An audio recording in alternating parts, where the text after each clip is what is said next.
Oh, okay.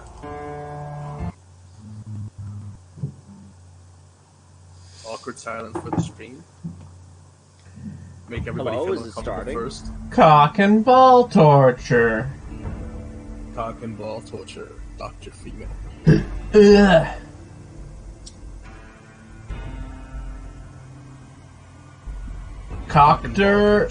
Doctor Cock torture.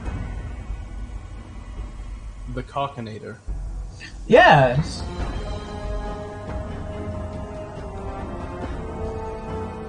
Man, we're very inconsistent with how we start the streams. Like, honestly. Thank you for noticing. Yeah, no, I'm saying it's a funny little quirk. It's what keeps it keeps people watching our streams, you know? Like, why do you watch our streams? Because we start in a very inconsistent... Are we starting? Yes. No, we're starting.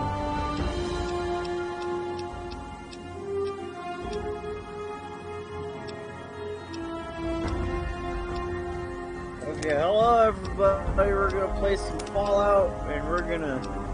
David's ass is gonna fall out in today's episode of Fallout. What does that even mean? That was a very strong start. Thank you, Xavier. Find out next week. On What? Fallout? Is this the end of Brown Spider-Man? Is That this was the a end good of bit. Brown Spider-Man? Tune in next week to find out.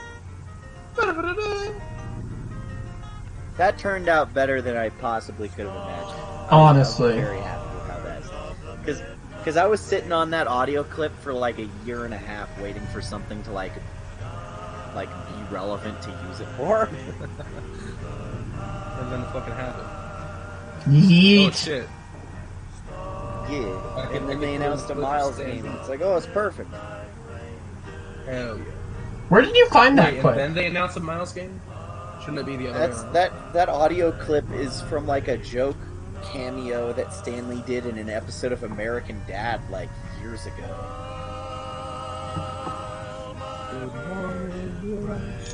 That's a deep cut right there, I just have to say. Yeah. What? Why is it a deep I didn't cut? know that people still That's what watched Family Guy. I thought it was just one of those shows that kept going on sheer momentum. See, I watched a little bit when I was like, 9 maybe. I was like, oh, this is kind of funny. Look at these little funny cartoon people. They're doing stuff. It's kind of cool. The art style didn't help with the fact that this wasn't supposed to be a kid show. Like, I thought this was a kid's show. I'm like, oh, okay, nice. Cartoon people look friendly and cool. Yeah. It wasn't a kid's show. I remember when they killed the dog. That guy with the tattoo. Yeah, they killed Brian the dog. And then, we were all supposed to be, okay with that for some reason. And then they immediately undid it, and... They brought him back, literally 2 episodes later, and, with the, the time it takes to make a single episode of that show, it's 9 months of a turnaround for one episode, just from, beginning to end. So, they had it clearly, planned from the start. It's just that, I don't know. The way they handled it seemed a little cheesy and a little bit oh, we need to boost the ratings because they're starting to dip again, and I feel like the show has gotten canceled for the 3rd time or something. They're like, okay, what can we do to make sure people really tune in for this season? Let's do a big fucking fake out. So Brian dies in one episode, and then there's a whole other episode where they've replaced him with another dog, and it's just a normal episode without Brian in it. And they don't even call attention to it. Then the next episode after that is when they bring him back. Via time travel. So, he was dead for one episode. And then they said, fuck, we gotta bring him back immediately.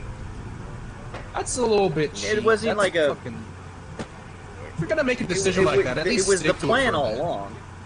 Oh, that was the plan?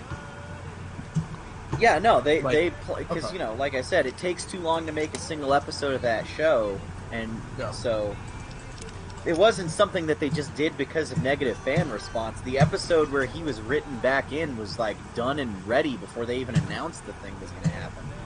It's just that... Oh, right. to me, it seemed like it was just like kind of a publicity stunt. Well, yeah, that's kind of what I mean, though. Like, it feels a little bit cheap and flimsy. Yeah. Whoa. I mean, it's it's kind of the same as like Don't you love those Family Guy funny moments compilations you see on YouTube? Honestly, like, you could just watch those and get a pretty similar experience to the actual show, because it's a lot of just stuff that's just random and like funny out of context, but without all the filler. Because like, I think Family Guy is weird in that it's like every fifth joke lands really hard, and then there's 4 really just like annoying, bland groaners in the middle. You're listening to it and you're like, oh man. That sounds annoying. That's about as good as my comedy is. Yeah, same. I relate to that. Very relatable. Hold on one moment, I will be right back. Oh no, he's gonna leave us. Also, I'm getting Scrubbz. major deja vu. Scrubbz. Yeah. What have you been doing with your life? I've been making 3D renders of stuff. May or may not be coming out soon, depending on how long it takes me to do the thing. But I think it's pretty cool, and I want to shout out Jacob at DogfaceDog on Twitter. He gave me the idea. What a fell swallow that guy is. He's a really cool guy. You guys should give him a follow and subscribe to his YouTube. I'm talking about Jacob. I'm talking about how cool he is. We're talking about one of the guys who inks your comics. Yeah, who inks and colors your comics. DogfaceDog, aka the Jacob Man. Just saying, he gave me this really cool idea about that one thing I showed you guys before the stream started.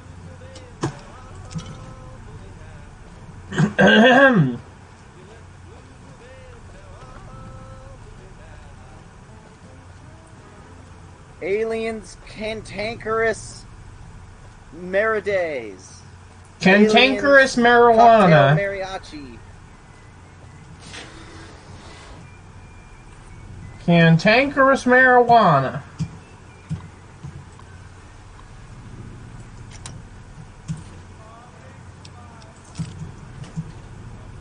So why did you bring up aliens cock and ball torture?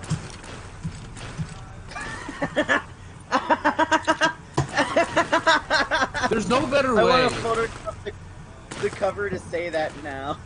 I want to fucking insert that in the video, just casually, just talk about it. Aliens, Colonial Marines, but on screen it'll say that. You can I gotta find like the take perfect full credit for that joke. No, it's I said it. It's my I joke. said it for the stream, and that's how it got into your head, and I even recited the whole thing. So No, you didn't. really, who's the credit here? Me. Fuck you. Who's the real criminal mastermind? I orchestrated the whole plan. What plan? Now I can't find any like high-res cover, like high-res images of the game cover. What the fuck? Of aliens cock and ball torture. Yeah. They're all cropped So, or, like blurry. Anybody in the audience wait, played that Aliens Colonial Marines game? I heard it was pretty good. Yeah, pretty good Watched experience. me and with cock Josh ball play it torture. for like 3 hours, and it was probably way less than that, but it felt like 3 hours. Probably more like an hour and 20 minutes. Sounds like fun. Honestly, the best thing to be doing with friends is playing a really shitty game together. I mean, you guys were laughing at it, to be fair. Yeah. No, yeah, of like some book written by Nietzsche, and then started just reading it off in like a funny British accent. Oh yeah, he does that. Written by who? Nietzsche, I think. Who's that? I've never heard of him. Neither. He doesn't seem like a very important philosopher if I haven't I remember read the him. start of last year, on New Year's Eve. I went to like a sleepover at my friend's place, and we all just, like, all 4 of us, we sat down and we played Man of Medan. And that's Who? a pretty, like, Man of Medan. Who? You guys know that one? Who? Yeah, I played that. I hated that game. Yeah. Everybody did. It's a really shitty fucking game, and we laughed at every single thing that happened in it because it was so ridiculous. Like, was it has probably one of the worst stories in a video game I've seen in a long time. It was like, I figured out the plot twist like 5 seconds into it, and then it spent another 4 hours building up to it. I haven't played the game, but is the plot twist that somebody in your crew fucking sold you out? Is that the plot twist? No, it's that the gas makes you hallucinate. There's no monsters. Everyone's just hallucinating shit. Oh, we haven't gotten that far, I don't think. One of the people, like one of our friends, kept like he didn't know how to use a fucking controller. He didn't know like which face buttons were which, and so every time there was a quick time event that he had to press the button, he didn't know which one it was. He would look at the controller for like a solid 30 seconds. By that point, the timer would have gone for the quick time event, and he would have failed the fucking thing. That was me when we were playing Mortal Kombat the other day. But like that, like we just kept getting into these situations where like nobody could do anything, and where the whole thing kept just dragging on, and it was like the funny shit. But it was really annoying as well because like we wanted to get to the main event, like the second act of the thing. But we couldn't because like nobody knew how to play the game, or that one specific person didn't know how to play the game, and that set everybody else back.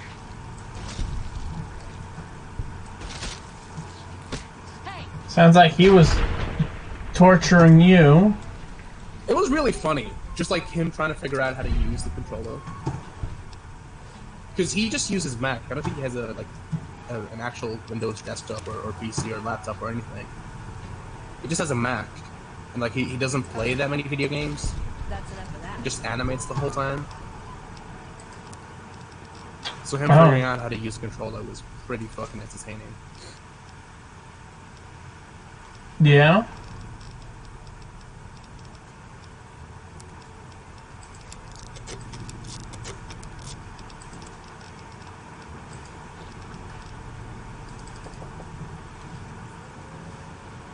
Aliens, Colonial Marines. This is a video game.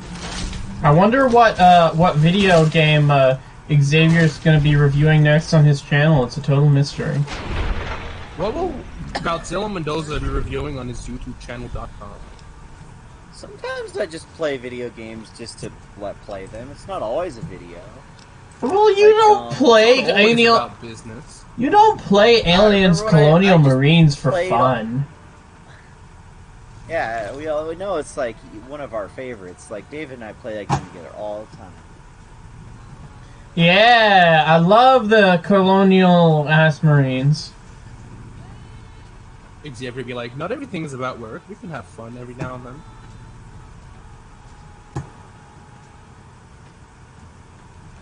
What? No, oh, fuck. I would say tough crowd, but I don't think the crowd's even paying attention. Fuck you. What is a crowd? Group of people. Are we a crowd? Yeah, you're a group of people, right? Two people is a group. Yeah, yeah.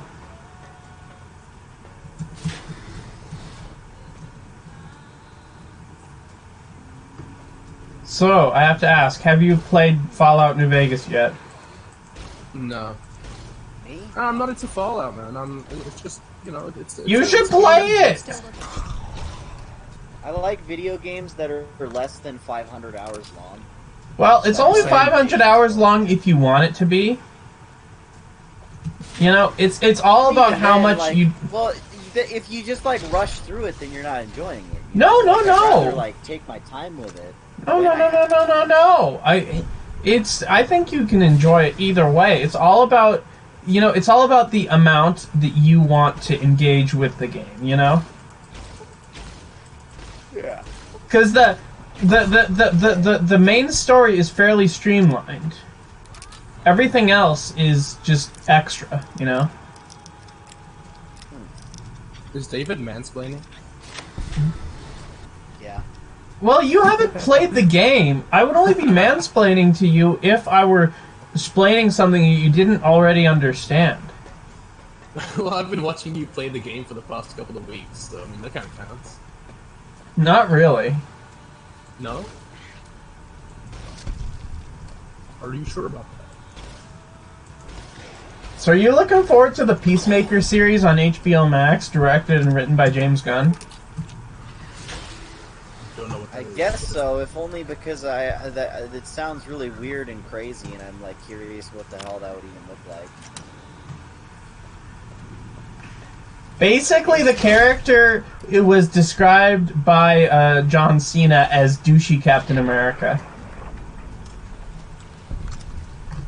Oh, you're talking about Suicide Squad. Okay, yeah, I'm excited for that one. Silver Squad. I'm really interested in seeing how the DC universe is going to handle the new upcoming movies, and like in terms of what's it, continuity with the other movies. No, I'm like, not. Is everything just going to ignore or like subtly change, things or aspects about the previous movies, and just pretend like they were, already the way they are, like in the new movies? They're gonna. Or are they just gonna like, completely erase continuity? They're gonna. A soft reboot is my bet, which is we're gonna ignore the stuff that we didn't like from before, but keep the stuff that we did. Like anything that people responded well to, that'll end up coming back. But anything that But that's also going to be confusing because now they're going for the Snyder Cut thing, and there's a lot of push from his fans to kind of go back in the direction that he was taking the series to have something more under his control. So once again, there's two completely different, conflicting creative ideas just going on at the same time, and they're having to try to figure out how to deal with it. And then imagine being this obsessed. On top of that is also the you got the other Batman movie and the other Joker movies and other stuff that's not even in the continuity. Yeah. Listen, who cares about continuity? Fuck it. Hey, fuck you. Continuity's cool. Continuity was cool once, but now that everything has it, it's annoying. Continuity it gets restrictive if you emphasize it too much. Yeah. And that's why I like the Mad Max approach. Continuity is cool. Continuity. Is it continuity or is it continuity? It's both.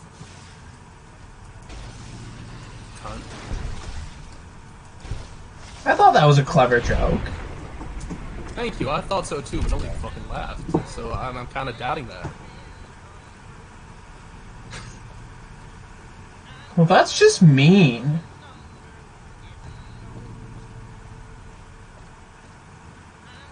Perhaps.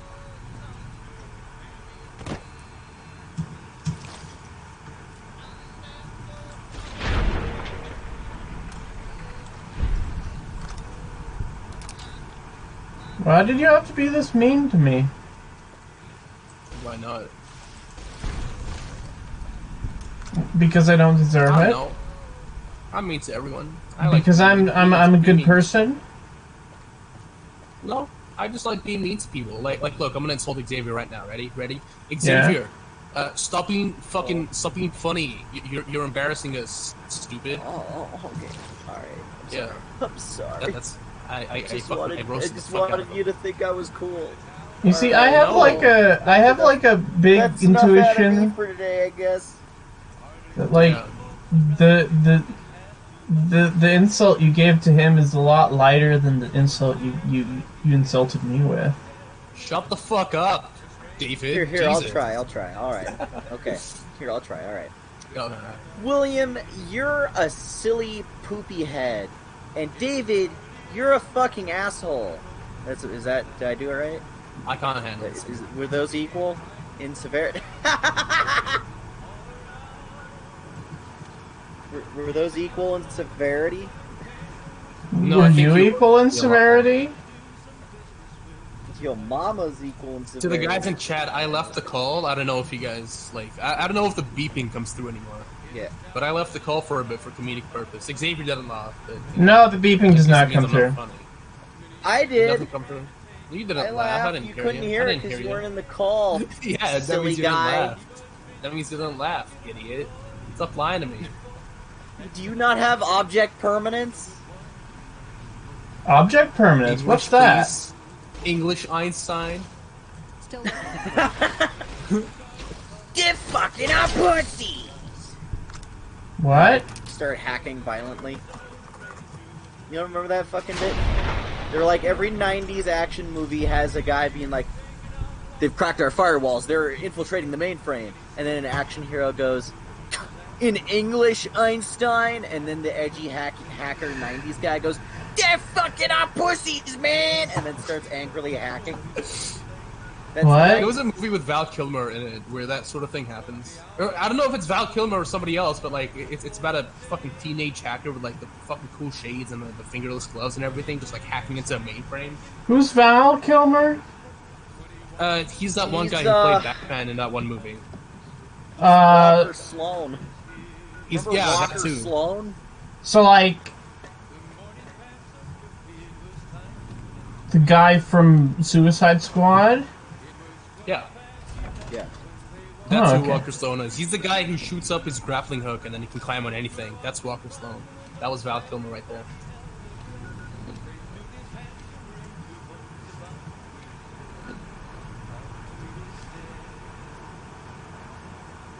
If Superman decided one day he wanted to come back from the dead, because this is how death works in the DC universe, and he wanted to be evil one day, and just said to himself, I wanna capture the president, and then ripped off the fucking roof of the White House and took him hostage. Who's gonna defend the president? Who's gonna kill Superman? Harley Quinn. She'll help.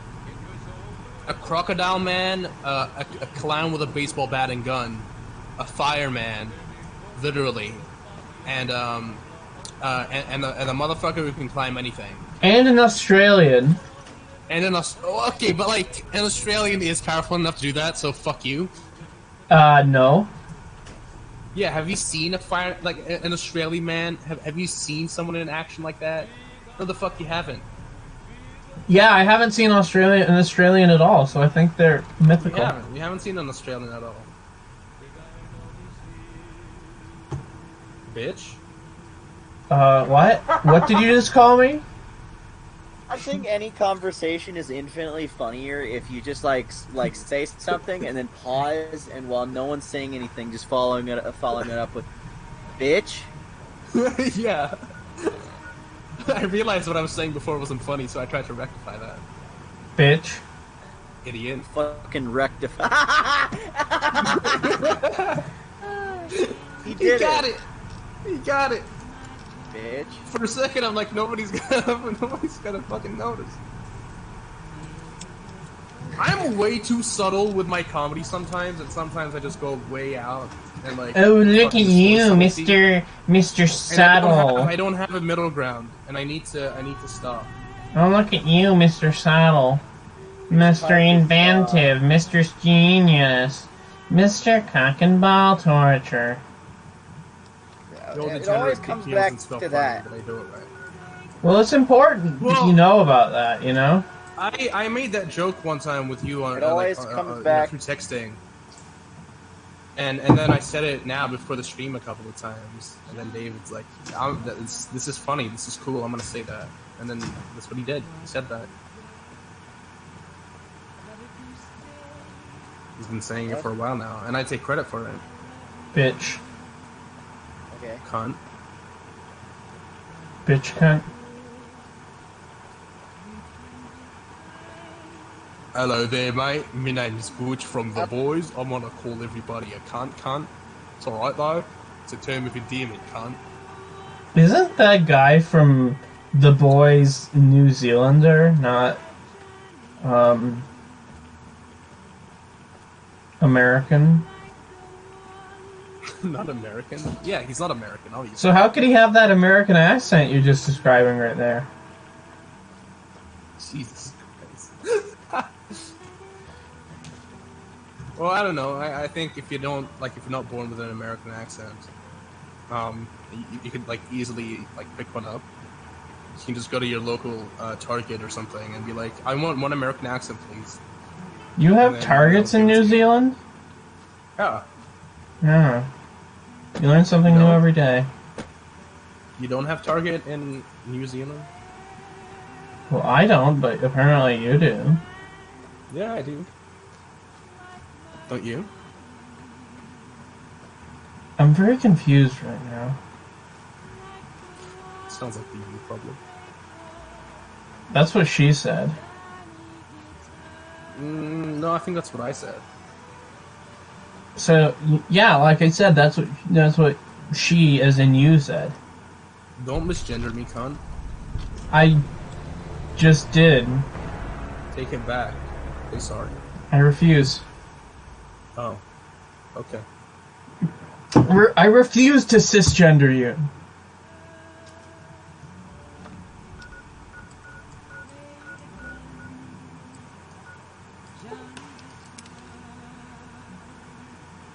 I don't know what a cis is. What's been happening in everybody's lives? Chatting.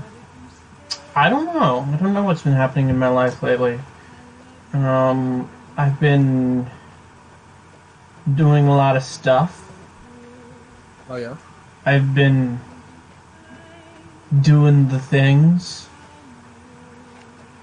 Did you know that Josh actually exists in real life? And I saw him in person. No fucking way. You serious? Yeah. He's I not also just an saw AI Xavier in person recently. And he has a dad. That's bullshit. Whoa. He might have a mom too, I'm not 100% sure. You're saying you guys aren't artificial intelligences? Intelligencies? Well, I am. You know this. You've seen the. Yeah, you're a like robot clone of Xavier. Everybody knows that. No, I'm not a robot clone of Xavier. I'm a robot clone of myself. That makes no sense. It's called resurrection. Everybody needs a hobby. That makes no sense. And your hobby is just killing yourself and bringing yourself back to life.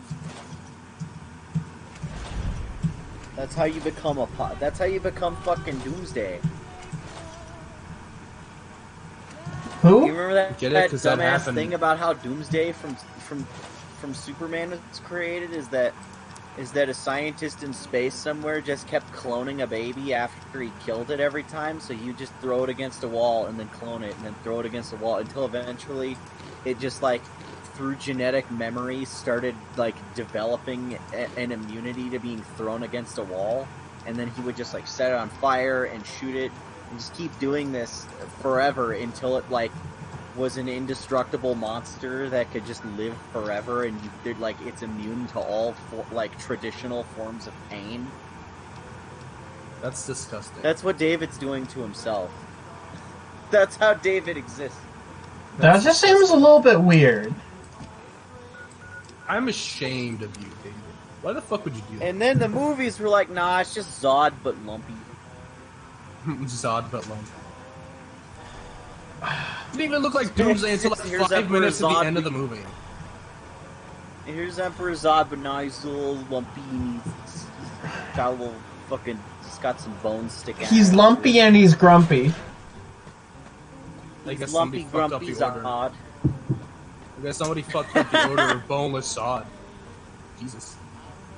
You know it's the meme. It's like, hey, here's a great meme for you. It's you know the if you don't like me at my worst, you don't deserve me at my best. But just do that with like Zod and Doomsday from Superman. That'd be good. Oh shit, Anna's in chat. Hey Anna. Who? She can't send a dab emoji. Oh, the Anna. Let me see. What? Can I send the dab emoji? Can I emote with the dab? Have you found it? I can emote. I need. Try. No, I did. I tried it. Can you do it? Is it working? Welcome to the range. Yeah. Apparently, other people can as well. Torres must be The getting Golden desperate. Capman did it. My records show that Initiate Stanton was the last to check it out. But Oh. Before Lenny just did it a couple of times. Who? What? Euphoric Why Lenny. can't You know Anna Lenny. dab? It's her thing. So her dab privileges have been removed? She's been Why would dedabbed. you do that, David? Why would you do that? Hey. Yes, can I help you? You did that on purpose. Oh no, there she is. She's dabbing. Look, Watkins and I snuck out one. Said she heard from a guy. You know, dabbing was initially a term used for there people was who smoke scorpions weed. out there. Yes. Like every time you cough, like So we it's made a a run way for of just covering your You cough. can go outside. Like you call that a dab. And then somehow it like bled its way into the fucking meme Still, culture, and everybody's haven't just been using exiled dab. yet. Great. When you find it, Get Torres? Okay. Yeah. Remember when our only memes were just like images, and then you have like texts where it's like, I don't know, you have text that like overly exaggerate what the image is portraying or conveying. Can I has cheeseburger? Back again. Remember I see. like a little baby kid with a fist that looks so fucking determined and or angry? Remember how that was the meme back in the day? Can we go back to those days? Can we go back to that? Can we go back to those memes? Those memes are cool. Remember when memes were really basic and not interesting at all? Yeah, but they were funny. Were they? Yeah. Really? I reckon they were. I reckon they were. Our instruments show some impressive power fluctuations coming from across the river. What's going on? Memes. I am a meme. Good to see you. You're a meme. Oh, Thanks. really? Why don't you go to...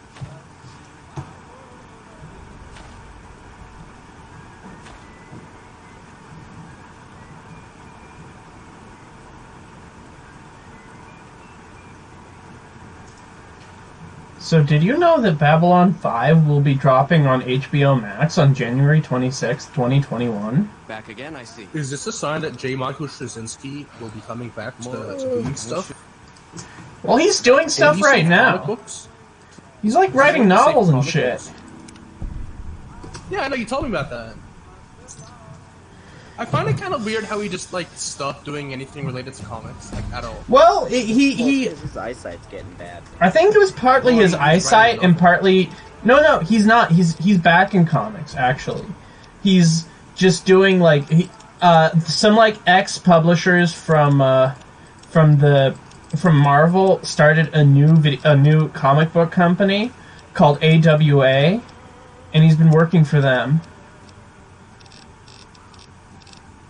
And I he know, it's run. kind of weird how, like, despite his eyesight, he's still writing, like, stuff. Like, Well, I think it was. I think it was also that he just like decided to choose something else to, explore something Welcome else. outside. Welcome.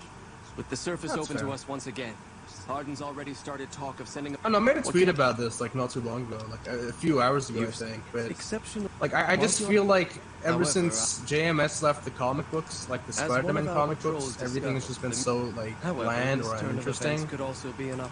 Everything's As the dragging on too inhabitants have long, now or proven everything is themselves just hostile. losing its hype. I want you to head But up when to he the was summit around, of everything was Blackmount. like, oh fuck, holy It will shit, this allow- just happened in this We're new going issue, to I want to see what operate happens on the next. And like, shit didn't drag on longer than it needed to. Except for one more day, maybe. But like, that just had a bad ending. Didn't really do anything amazing.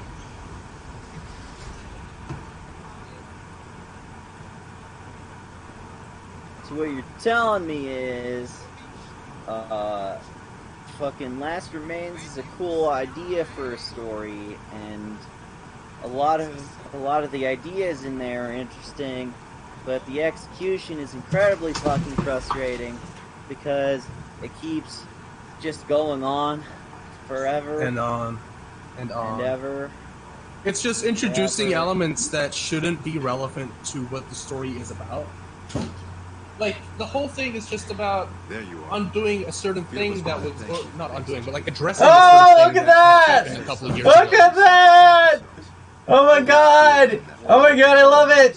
He's like right in my face, so I'm seeing inside his head! Oh no! God! Hold on, I'm a little Oh, bit behind on my stream. Oh, Oh, Jesus. I see his eyeballs in your brain. I That's love really it. gross looking. There's like layers to the eyeballs, and you're in Yeah. both. So See, kids, it's this is what happens. okay. when So you it's have a collisions. okay. So it's a new video game company No, it's a new comic company called Artists, Writers, and Artisans called AWA.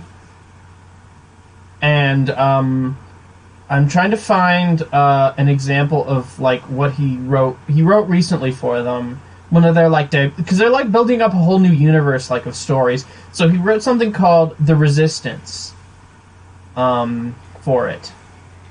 So you could look up that AWA. So AWA was founded in 2018 by Axel Alonso, Bill Jamis, and Jonathan Perkins Miller.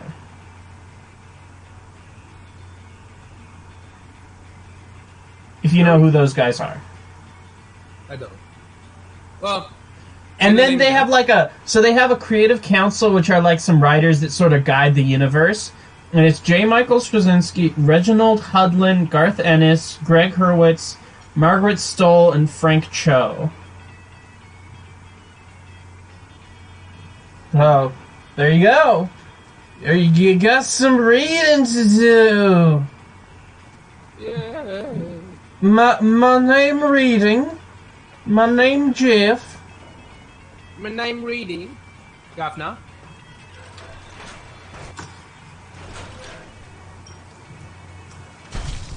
But yeah, like the new fucking what do you call it? Story arc that Spencer's writing. It's supposed to address a thing that happened fucking years ago, but it's just dragging on so fucking much, and it's introducing stuff that like you wouldn't think are relevant to the story, and it just makes you think like, why the fuck didn't they get to the point already? Like why do you have all of these stuff that's coming in out of fucking nowhere? And it's so annoying to read because like you just want them to get to the fucking point, and they don't. I hate that. I think it's big, poopy, stinky. Well, you keep the sales of the book up by putting in another hint at what the story is about. You know what I call that? Every time they throw in a panel from One More Day, people will be like, "Oh, I recognize that. They must be undoing it." It's like I feel like it's exploiting depressed and sad Spider-Man fans who want the character to get back on track for the first time in 10 years. So it just keeps dangling this little carrot on a stick in front of us to get us to buy the next one. And it's just like taking forever. Because we're all just so desperate for things to go back to like, you know. You know what I call that? So frustrating. I call that the what's his name? The guy who ran Doctor Who. He did that. Forget his name. But it is the old Doctor Who guy who did a lot of that sort of stuff. He's like, oh look, there's these like weird, interesting mysteries.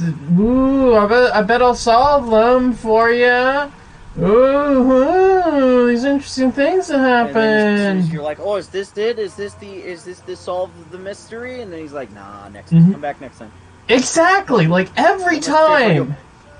And it got, and it's like and then he adds so many like layers to the mystery that are like so dumb and make no sense if you like think about it for more than 2 seconds, and it just it sounds like Star Trek Picard. No. Is it that it's bad? A giant, deep conspiracy that goes so much farther than you could possibly know. And then you get to the bottom of it, and then they're like, but it's actually a part of an even bigger conspiracy. There's more mystery right over there. Have you actually watched Star Trek Picard? No, but I read your video on it. Because this strategy your script on it. Because that's like not what it's about. I'm just going off of what you said. I'm thinking you're confused because that's not what's. Like that strategy that they're doing. Big plot reveal after plot reveal, and they're going on too long. That's Discovery, but that's a different situation. But that's just. Oh, look at that texture popping! Oh my god, I love it! Hey. Look! Hey-o. It is Diego. Hey! Hello! Diego Rivera? Oh boy, the ground disappeared. Oh look, this is Cyberpunk. Back in... When did this game come out? 2019. Oh, this game, fucking New Vegas. 2010, 2011. New Vegas foreshadowed Cyberpunk, and then they make like a 20-minute video talking about like the most irrelevant and like just irrelevant points as to why that is, or like the most what's the word I'm looking for? Fuck, I forgot the word, but yeah, it's basically just shit that's like dragging the video on too long that have nothing to do with filler. Yeah, filler stuff. There you go. Oh, not filler. Filler isn't the word I'm looking for. It'll come to me. I don't know. That's not the only thing coming to you. I was gonna say earlier, like that whole strategy of but actually, and like just dragging the fucking story on so long. Like, yeah, for the short term, that may get people to pick up that new fucking book that you want to release and read it. But in the long term, people are just gonna be so fucking like fed up with it, and just gonna they're not gonna be interested in it. The fucking sales are gonna drop. It's not gonna be good for anyone. And you could have fucking avoided that if you just got into the fucking point. You kept it short and sweet, but you did it.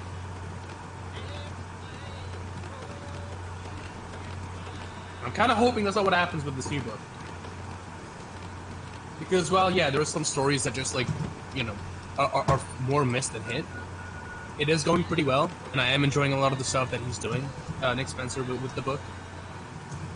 Oh, yeah. If it's just going to be a case of, let's just drag it, like... The action scenes are interesting. Dick Spencer? It's just so slow. Yeah. It's like, it's been going for, like, what? Did you say Nick Spencer? Did you say Dick Spencer? No, that's what you said. You just said Dick Spencer. Like a David joke, honestly. Okay. Hold on, let's go. Sounds like a David joke. Let's gaslight him into thinking he said that. Oh, I'm way ahead of you. I hope you turned on the gas-powered lights, because otherwise you wouldn't be able to see. Is that what? Okay. That's what powers gas-powered games, doesn't it? Gas-powered lights. What issue did Kindred first appear in? Who? The very first one of this run. Okay, so including the Lost Remains. Or if you want to be an asshole, like something like ASM number 42 or something. No, I'm going to include Lost Remains as individual issues. ASMR number 42? The whole run has been going for 60 fucking issues. 60 issues! And Spencer hasn't gotten to the point that he wanted to get to when he first started writing. Technically 31. 31? You mean? Yeah. Is that ASM 30...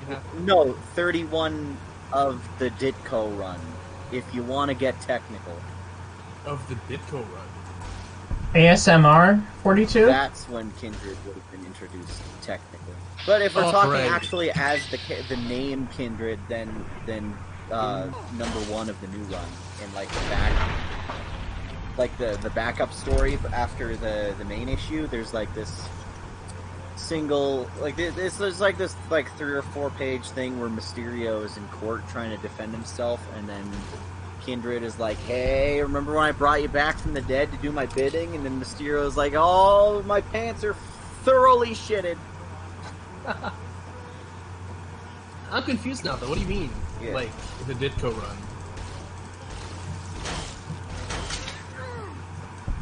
I'm saying that the character that is Kindred was technically introduced in, like, the 60s. Right, I gotcha. But okay, like of this new run, caught up, so I don't want to spoil it. Yeah, that's the part that we just played. But of the new run, as the character Kindred, it would be number 1. So like 55 issues ago, including Lost Remains. So that's 60 issues. 60 issues, and he still hasn't gotten to the point that he wanted to get to. Like that he made in the fucking first issue. He keeps like getting so close to saying what he means. And then it's been like 3 years almost. It's been 3 years. It's spent 3 years trying to make this point. Okay, You've given him the get benefit it. of the doubt. You've given him the benefit of the doubt in that he's taken so long because he wanted to undo the shit that other writers have done to the character, which is valid. Yeah, but now he's already done a good job of doing that, and now it's okay, you've gotten all this, you've laid out all the groundwork, and now that it's finally time to pull the trigger on it, it's just going, like this conversation. I would love for this storyline to wrap up. I think issue 60 is probably when it's gonna be them getting over it and talking things, because that's when they're gonna introduce a new costume, and usually those only come when there's some kind of shift with the character or something's different now. Oh well, 65 I think is when they introduced Wonder Woman 65, 1965. Well, Jacob and I think that issue 60 is when the whole story arc is gonna wrap up. Everything that Spencer's been building up for the past 2 or 3 years. Which is fucking annoying, but I don't know, man. I just wanted to get it over and done with. Yeah, just rip the Band-Aid off, Yeah. Because the thing about fucking JMS and a really good story arc that he did that can kind of compare to what Spencer's trying to do is the conversation one. But when fucking Aunt May finds out that Peter Parker is Spider-Man,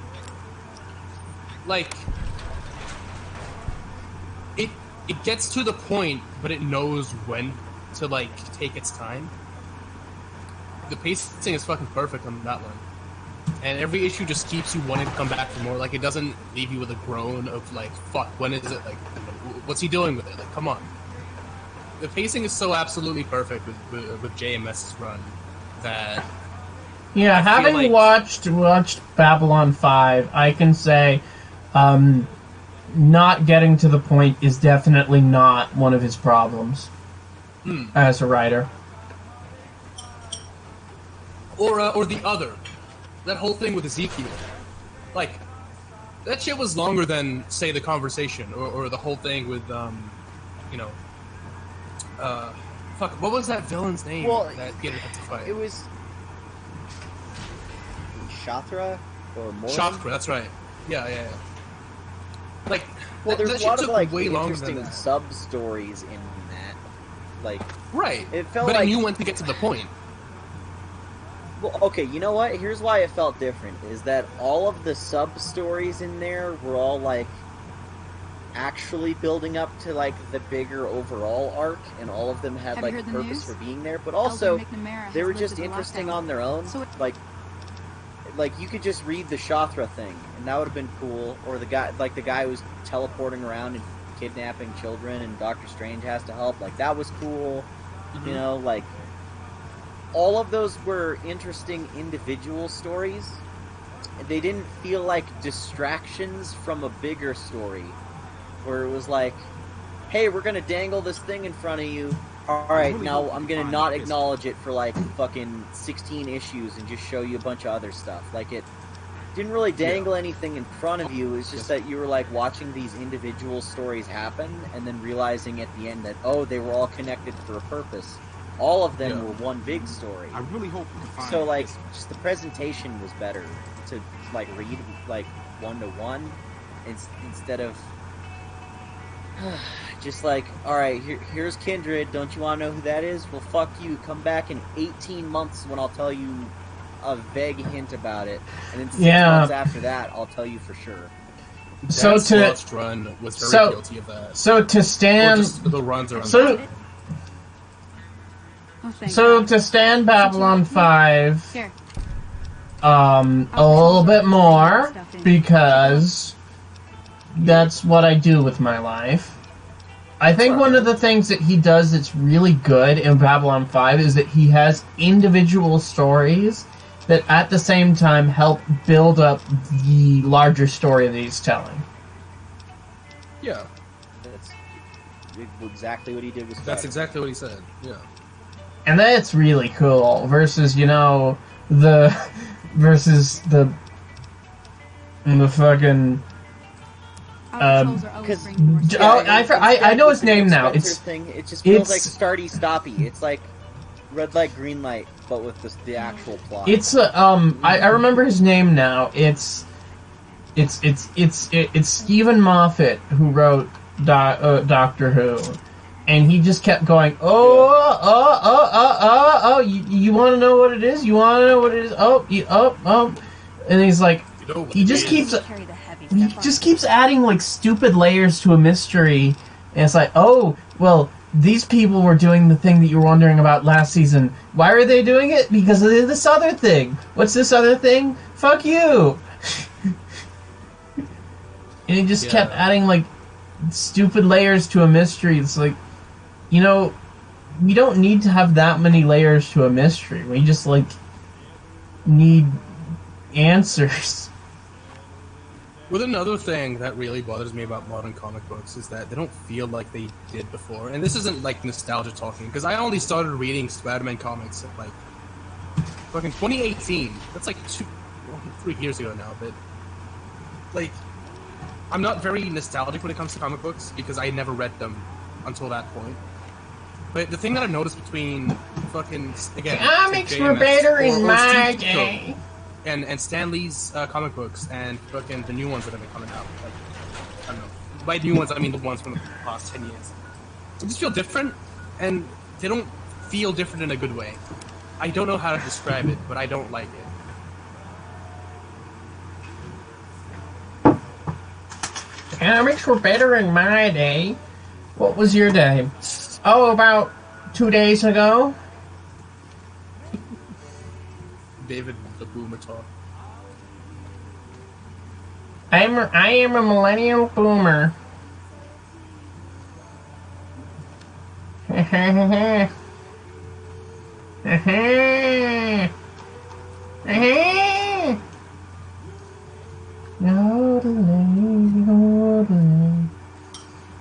So, you should watch Babylon 5. You should watch Babylon 5. You really should. It's the best. It's actually like... You would love it if you actually bothered to watch it, Xavier, but you don't. Because you're not cool. You're not cool, bitch. I mean, I knew that, so... Did it. Thank you for telling me what I already knew. This is what you've done to me.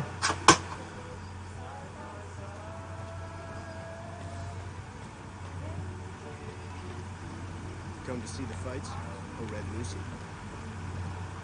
Great fighting today.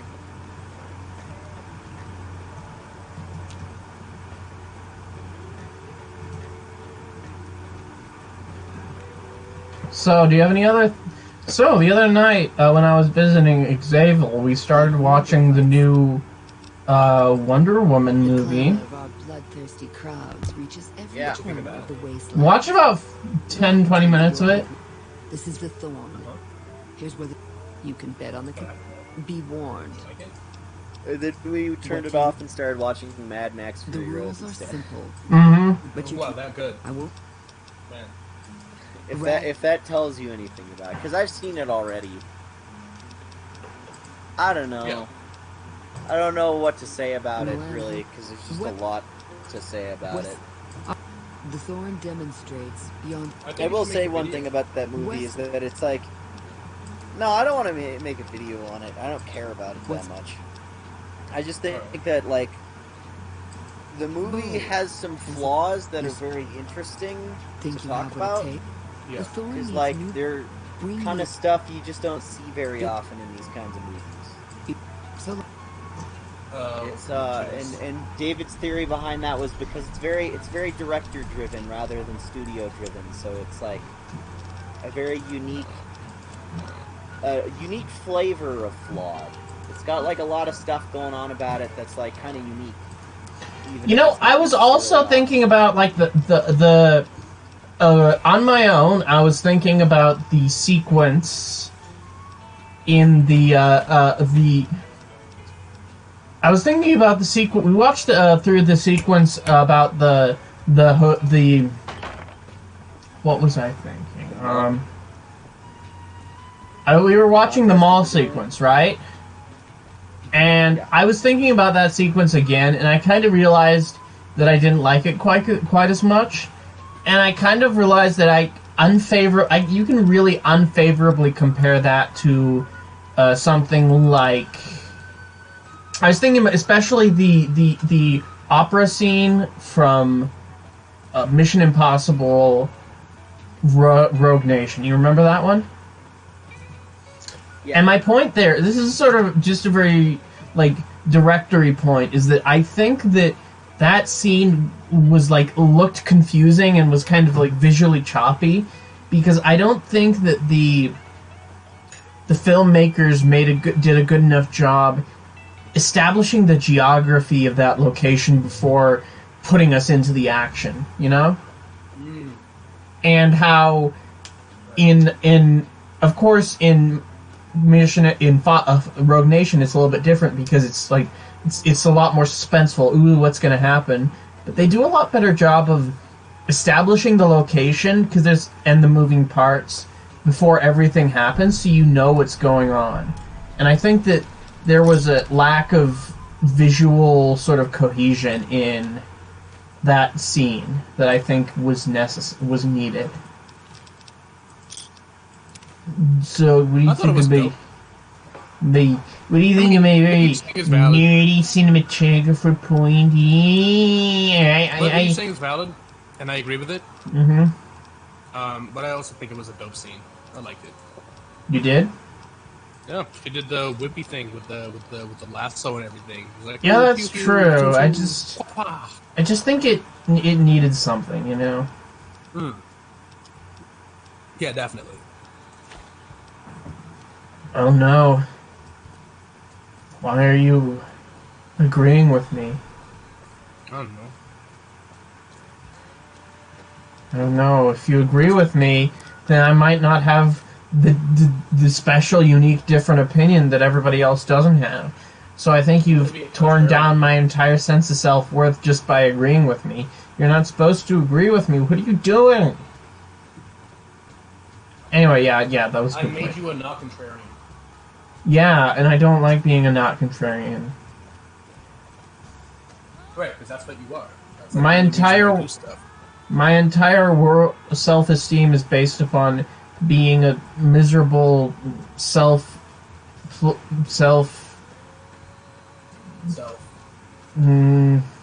whatever person, you know. Right. You know.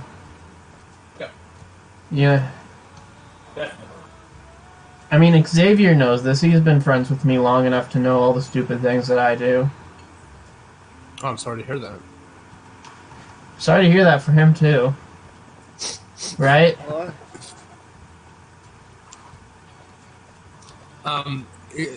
David was talking some shit about you, and said that you were a big stinky poopy to him, and I said, I'm sorry to hear that.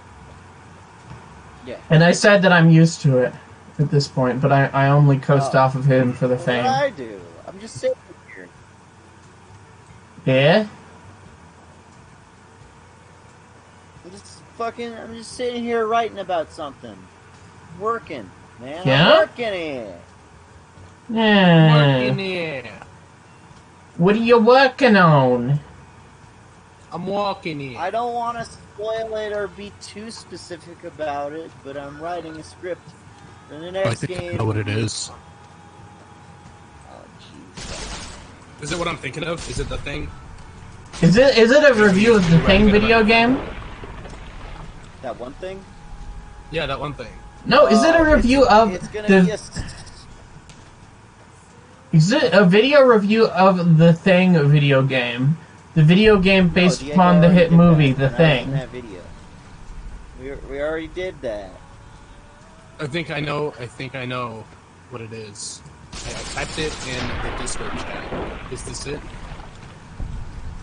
Okay, I'm gonna right, check the Discord it. chat right now. I got it right. I fucking on the dot. Yep, it's exactly what you thought it was. Smart guy. Yeah.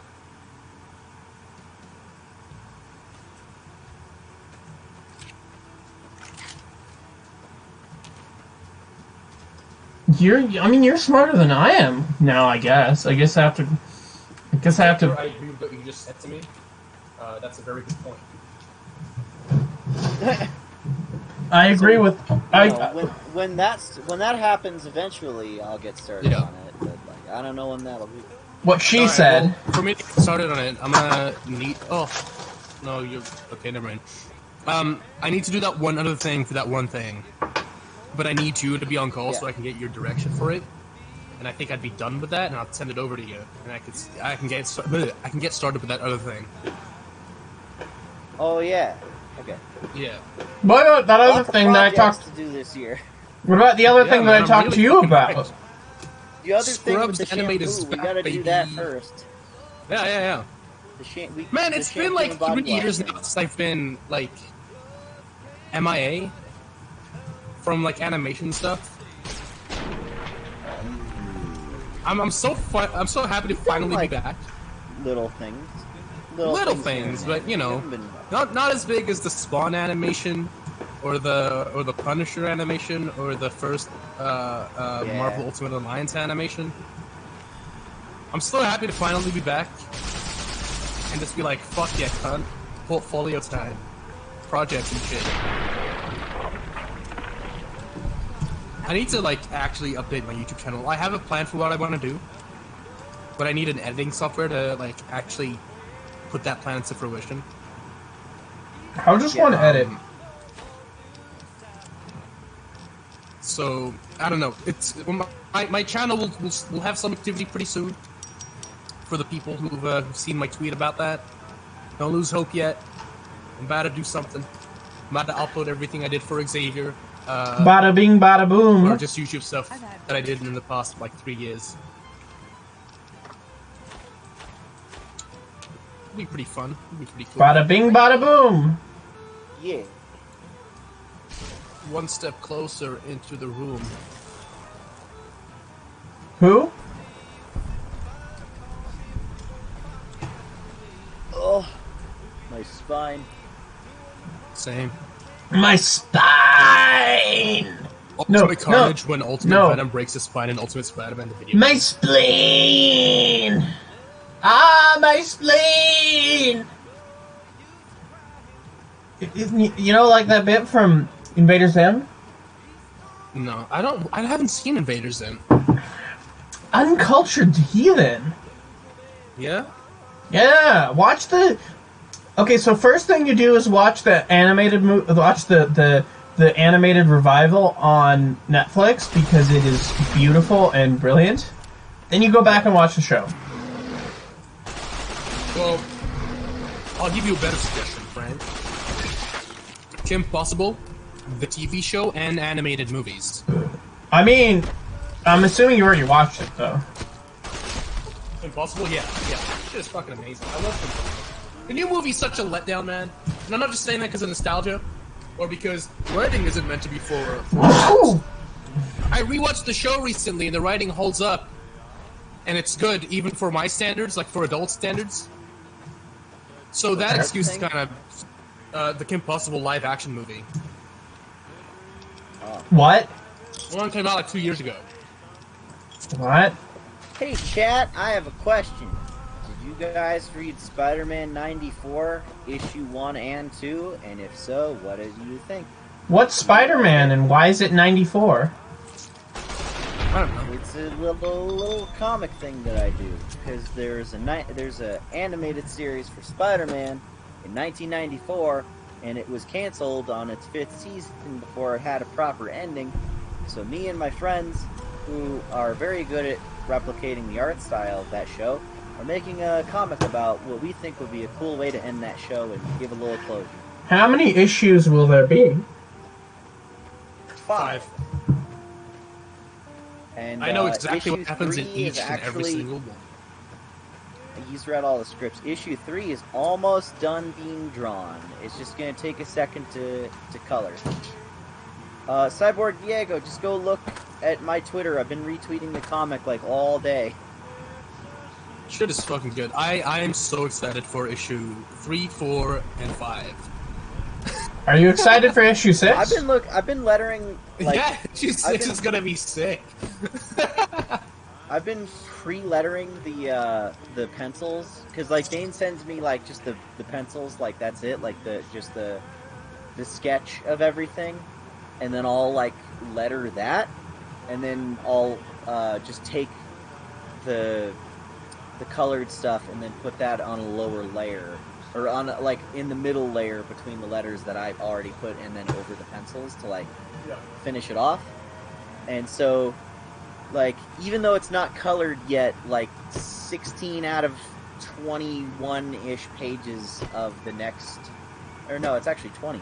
So 16 out of 20 pages of the next issue are like good to go and ready to read if you want to, but I'm not, you know, we're keeping a tight lid on what happens in those 20 pages. And, is it good? I'm excited to see. Yeah, I think so. It weirdly had a lot of social commentary in it that was completely unintentional because I wrote it before, like a year before it was relevant. Oh yeah. And like now I'm noticing parallels that were completely unintentional. Godzilla Mendoza predicted 2021 and 2020. 2020. He predicted 2022 actually. I predict Spider-Verse 2 will be pretty good, but not as good as the first. I think there is opportunity and potential for it to be better than the first. Opportunity. I really want them to go with the message of not everybody should wear the mask, considering the fact that the first one was anyone can wear the mask. Well, yeah, I would like if they were gonna go for that, for them to do like something with like Superior Spider-Man, like to show that like some people can be Spider-Man and also be assholes. Yeah. So what do you think is going to be a cooler movie? Doctor Strange starring Benedict Cumberbatch, or Spider-Man 3 starring Benedict Cumberbatch? Doctor Strange only because it's directed by Sam Raimi. I'm excited for the one with Benedict Cumberbatch. That one sounds really cool. I like that it's related to the thing that I like, the Spider-Man. I like that it's related to that in a way. Everything's connected. I'm excited to see Sam Raimi back at movies again. It's been like AWOL for such a while. He never retired. He's just been like producing shitty horror movies for Sony Pictures. Yeah. But, like, man, remember his last movie that everybody loved so much? Oz the Great and Powerful? Starring James Franco? To be fair, he didn't direct it though, so I don't know if it's... He did direct it! Did he? Yes! Jesus. Yeah. Did he write it as well? No. Okay, well then it's not his fault then, is it? I mean, he is the producer, so I don't know, maybe it is. Everyone talks about how like amazing Sam Raimi's work is, but they can only like reference 2 things he's ever worked on. They go, "Oh yeah, Spider-Man and also Evil Dead," and then you're like, "What about Drag Me to Hell?" or what about Oz the Great and Powerful? What about fucking Darkman? What about any of the other stuff he's worked on? And then all of his fans are like, "Oh, I haven't seen that, but I'd like to at some point." Maybe one day, perhaps. Really? You're gonna obsess about how he's like the greatest ever, but like you also just only know like 2 things he's actually done? Yeah. And judge all of everything by those 2 things? Didn't you know that he's only ever directed 2, maybe 3 movies? Right, that's what I thought too. But I think Xavier's a piece of shit. And then Avi Arad directed Spider-Man 3. Oh yeah, true story. It wasn't Sam Raimi. Yeah, it was him.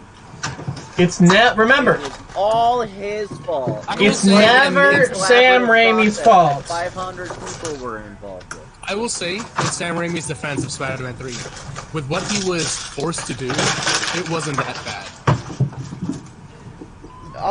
I mean, it turned out okay for like what's what stipulations and restraints he had to work around. But like, I don't think it's like, oh, a hidden gem, secret masterpiece. Oh, it's actually the best in the trilogy. I feel like a lot.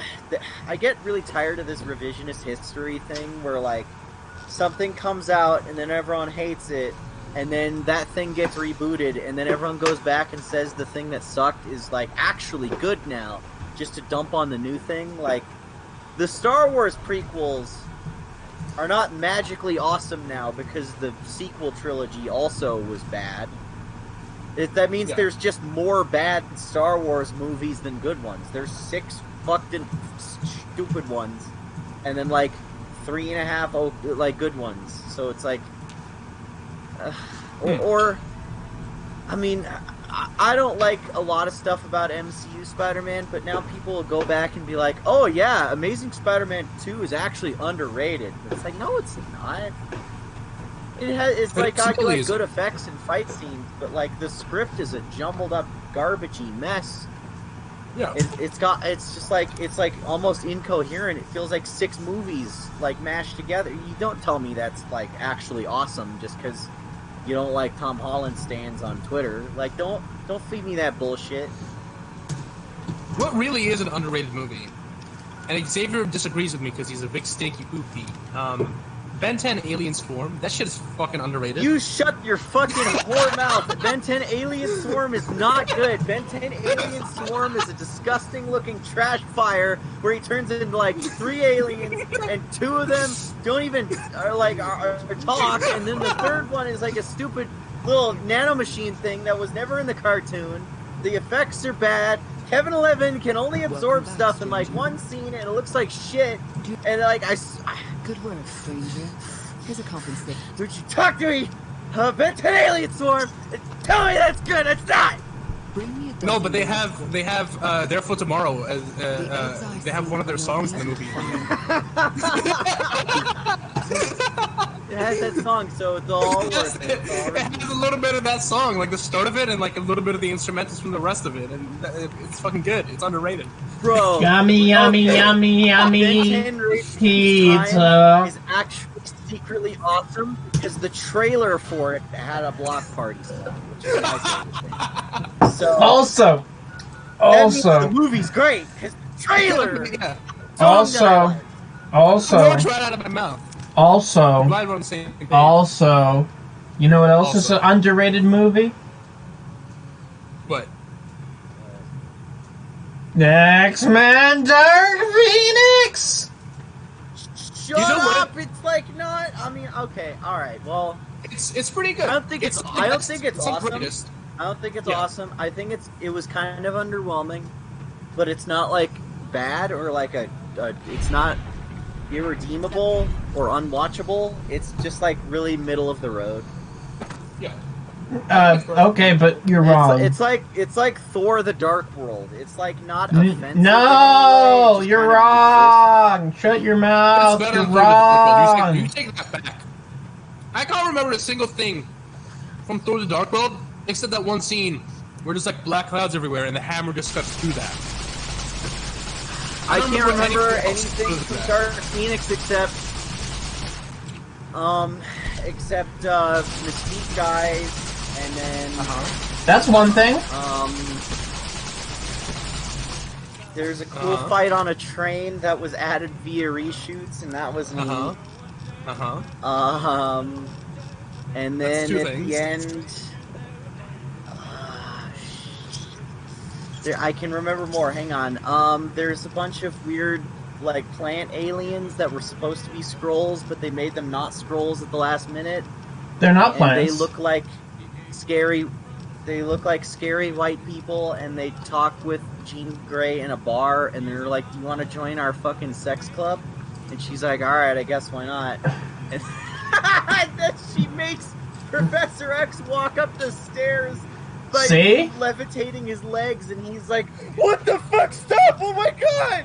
And that scene is like, it's not funny because I thought it looked funny. It's funny because that's just so dark and mean-spirited. It was more so just like how fucked up it was that makes me laugh at it. Not that I thought the visual of it was Some people thought the visual was funny. I just think just the concept of it is just so, like, uncomfortable that it makes me laugh. Like, like my only response is to like, nervous laugh at it. Like, what is going on there? Well, you remember more than, like, 2 things in the movie, and that should, like... That's true. There's stuff...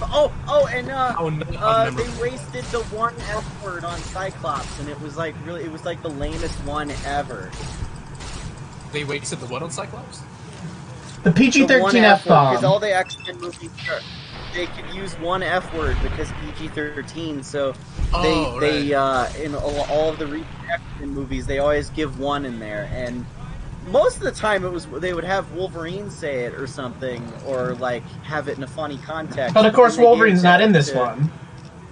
Cyclops. They gave it to Cyclops, and it was fucking depressingly bad. He was like, "What did he say? Don't you fucking I will fucking kill you. Grey, get away from her. If you are mean to Jean Grey, I'll fucking kill you." It's better than that. Come on. Well, okay. It's not that the actor is bad as Cyclops. It's that Cyclops as a character is like easy to make really annoying and lame. Sometimes you can get Cyclops right, but it's easy to make a shitty Cyclops. And I think this movie did an okay job. He was okay. See, but that's my point, though. You remember more of X-Men Dark Phoenix than you do of fucking Thor the Dark World. Like, okay. Yeah, what was the main villain's name in Thor the Dark World? I mean, he was Christopher Eccleston. He was the elf. Yeah, right, but what was his name? The Ninth Doctor. Okay, but what was his name? It was Malekith. I'm surprised you remember that. I remember the main villain's name from X-Men. Her name is Fuck. Fuck. Fuck you, cunt. that was her name. She's like, it's an alien language. My name means cold mountain in my Fuck you. On my world, fuck means cold. On my world, fuck means peace and harmony. Is one of you eating in the background? Yeah, I'm eating in the background now. How dare you? Did you hear the fucking, like, cutlery and plate clatter? Yes. Did you hear it? Did you hear that? Yes! Did you hear that? Yes! Gonna stay down here until all the trouble outside blows over. I was drinking champagne like a second ago. I don't know why, I just felt like it. You're Why? drinking it out of a soda can so no one can tell you're getting wasted? No, I'm drinking in a fucking glass. Glass. I'm drinking it out of a fucking glass. Sunny in Philadelphia. You keep forgetting I haven't seen that. It's a good show. I prefer It's Always Rainy in Philadelphia. Well, I like It's Always kind of cloudy, but there's some. That's probably the joke, because the show is about life being terrible. I thank you, sir. I prefer It's Always Cloudy, but there's a bit of sun cutting through the clouds in Philadelphia. It's always cloudy, but there's a light chance of meatballs. Fuck, I was just gonna make that joke. Cloudy with a chance of what? Cloudy with a chance to Philadelphia. Cloudy with a chance of what? Cloudy with a chance of Philly cheese. Cloudy with a chance of who? Cloudy with a chance of... No! Oh, God! Oh! Oh! Remember when you had classic songs like that back in the day? Man, I want to go back to the 90s, even though I wasn't like... Man, remember when music had substance? Remember when music wasn't all about, remember when music? No, I don't remember when music. When was music? And I'm assuming you're talking about Music, the Madonna album that was released in 2000, right? That is a very obscure reference. Music makes the people come together, like they said, like she sang in the song "Music" by Madonna. Remember when War Machine was a cyborg for a bit and he had a really cool fucking suit? Remember when what and who? When War Machine was a cyborg for a bit in like 2008, and he had a really cool suit that looked like the 2008 Iron Man movie, but with like guns strapped to it, and it looked like a fucking fan art that somebody made one time. Remember that? That was sick. No, I don't actually. They made an action figure of that. I never got it, but I really wanted to. It looked fucking sick. It looked dope. Remember when, like, the end of that story, they fucking, like, they killed him off, and then they cloned him. But it was Norman Osborn as the president, also as Green Goblin, who I think had something to do with his killing and or cloning. And then Rhodey's like, no, I will not be under your control, Norman man. And then he broke out, and he became human again.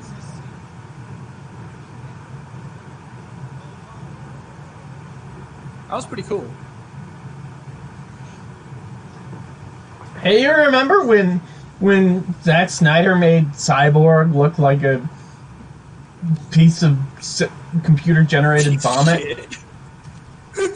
Use a fucking rolled-up piece of tinfoil. Someone on Twitter made a great point about Cyborg's design in Justice League, is that, like... Yeah. When so little of him is actually still human, it's like, why even bother saving his face? Why not just put a fucking brain in a robot? Because, like, most cyborg designs from the comics will have, like, a little bit of, like, flesh preserved on, like, his arms or his neck or, like, you know, on his legs. Like, just something all, like, evenly distributed throughout his body so that you can see there's still, like, a person under there. But the Justice League design is just exclusively like he's a Terminator with a little bit of some guy's face like stretched over it, and it's like really gross and uncomfortable. Like it's like RoboCop, except you're supposed to be grossed out by RoboCop. Well, it's funny you say that because there was like RoboCop's supposed to be uncomfortable. There was and like they make the explicit point that they're dehumanizing him. But they're just doing it unintentionally here, and I love it. There was a costume, or like a CGI suit design in Batman vs Superman, where it was exactly like that. I'll send it to you over Discord, right? If I can find it.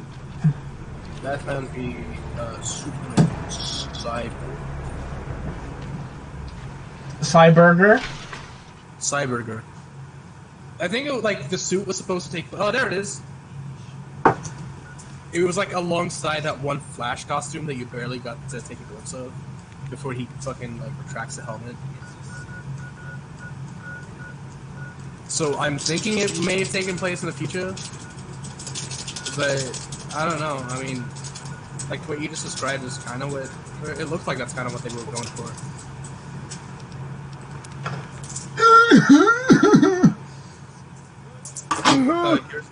Here's some concept. I do like that design better, like for the body. It's kind of cool. Again, it still needs like flesh on it. Like, oh yeah, definitely. I think it's very clearly like a New 52 inspired one. Well, I also think it's unintentional because, like with Zack Snyder, I just think he thought, let's do it all CGI and we'll do it cool and interesting. Oh yeah. Blah blah blah blah blah. Instead of, instead of.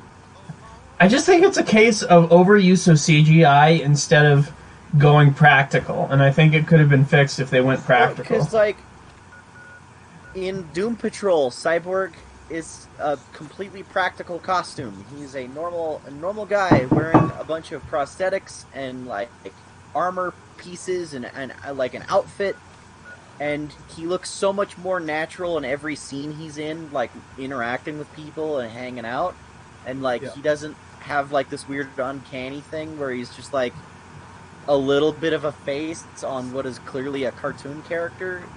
Like it fits so much better, and also it's just, I don't know. you just kind of feel more for him because you can kind of tell exactly like he's not so far gone that it's like dehumanizing and creepy. Now you're just like, oh, okay, like he's got like a prosthetic arm, but like he's got a little bit of his hand left on the other side, or like you can tell kind of that some stuff below his waistline was kind of preserved a little bit, but like he's got like metal feet.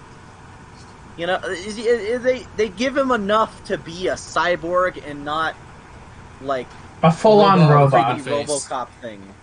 Yeah. Depression. Doom Patrol is a good show.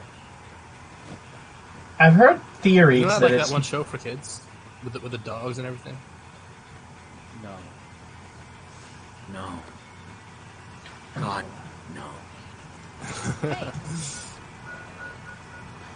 You know, I don't think David would like the first episode of Doom Patrol, but I feel like if he like started watching like I don't know, like 6 or 7 episodes into that, he'd really fucking start to vibe with it. Cause like I think he'd love Titans. It's got a very weird and out there sense of humor. It's very heavy on LGBT stuff. It's got a lot of like philosophical, like kind of somber stories. There's an episode where a bunch of sex ghosts invade their mansion and start having sex in the walls, and then a bunch of sex ghostbusters who call themselves the Sex Men show up to fight them. And that episode is an allegory for wishing that, or that episode's like, I don't know, some kind of weird metaphor for like being overexposed to adult themes when you're too young. It's a weird but cool show.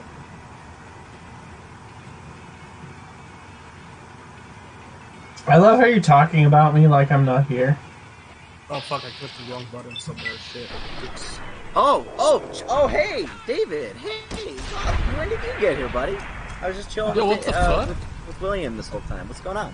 I just dropped in to say hi. You know? Like that. That's fucking rude. Were you eavesdropping? You piece of shit. When did you get here? What the fuck is wrong with you, dude? Why would you do that? I don't know. Apologize. Apologize. Apologize to society. Apologize. That's not good enough. I think we should kill him. I mean, just make it quick, okay? Alright. We'll make it real slow. Real painful and slow. We'll slowly just rip your flesh off your bones. Oh, thank God. I've always wanted that to happen to me. What the fuck? Ah! Some weird, like, fucking... That's some weird, like... I don't know what that is. That's just bad. Don't say that.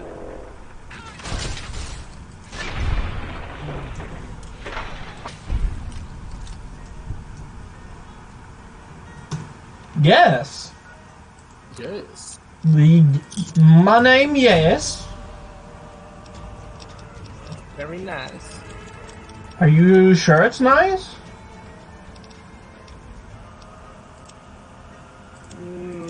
I don't know. I don't know. Very nice. Very spice. Whenever I say very nice, I always say it in a Borat accent or a Borat voice. That every time I say it in text, people think that like I meant to say it in a Borat voice, or like they are meant to read it in a Borat voice. I sent that to Xavil one time, and he was like, "Wait, am I like? Are you intending for me to read that in the Borat voice?" I just go, "No." Very spice. Very nice. And then a Borat. Is your name Borat though? Yes.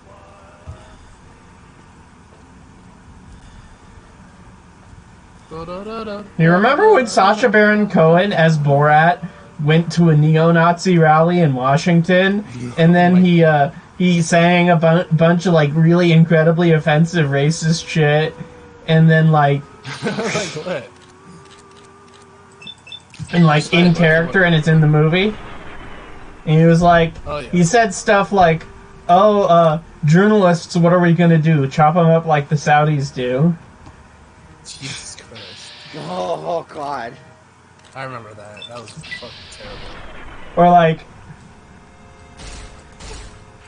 Fauci, what are we gonna do? Inject him with the Wuhan flu? It's like, ah! And then they just got like people, and then they just show like footage of people like at this neo-Nazi rally, just like singing along and vibing with it, and it's just like great. It's disturbing. I mean, that's what America. Why is that great? Because it's social commentary. Social commentary. Yes, it's social commentary. Why would you want to do that to Terry, dude? Because he asked me to? No. It was purely consensual, I'll have you know. You sure about that? Yes. Alright. As long as you're sure about that. Oh, man. Ultimate Spider-Man is a good game. Is it? Spider-Man Web of Shadows is a good game. It's funny to me how, like, the two games that are purely set in their respective universes are, like... Well, besides Spider-Man PS4, are, like, the two best games that have come out. What's your opinion of What's your opinion of Spider-Man Miles Morales? I think Xavier's video was pretty well. I have more or less the same opinions. The only thing that I will add to that is the ending, for some reason, for that game, hit very hard for me, and I don't know why. Like, harder than the first game. Fuck, I felt that. I don't know why. It was executed well, I'll say. I don't know. It was executed very... I don't know. I don't think they handled the overall, like, characters totally awesome. Yeah. But that individual moment as an ending was really strong. Yeah. I liked it a lot. I thought it was fucking great. It got me in the feels harder than fucking PS4 Spider-Man did.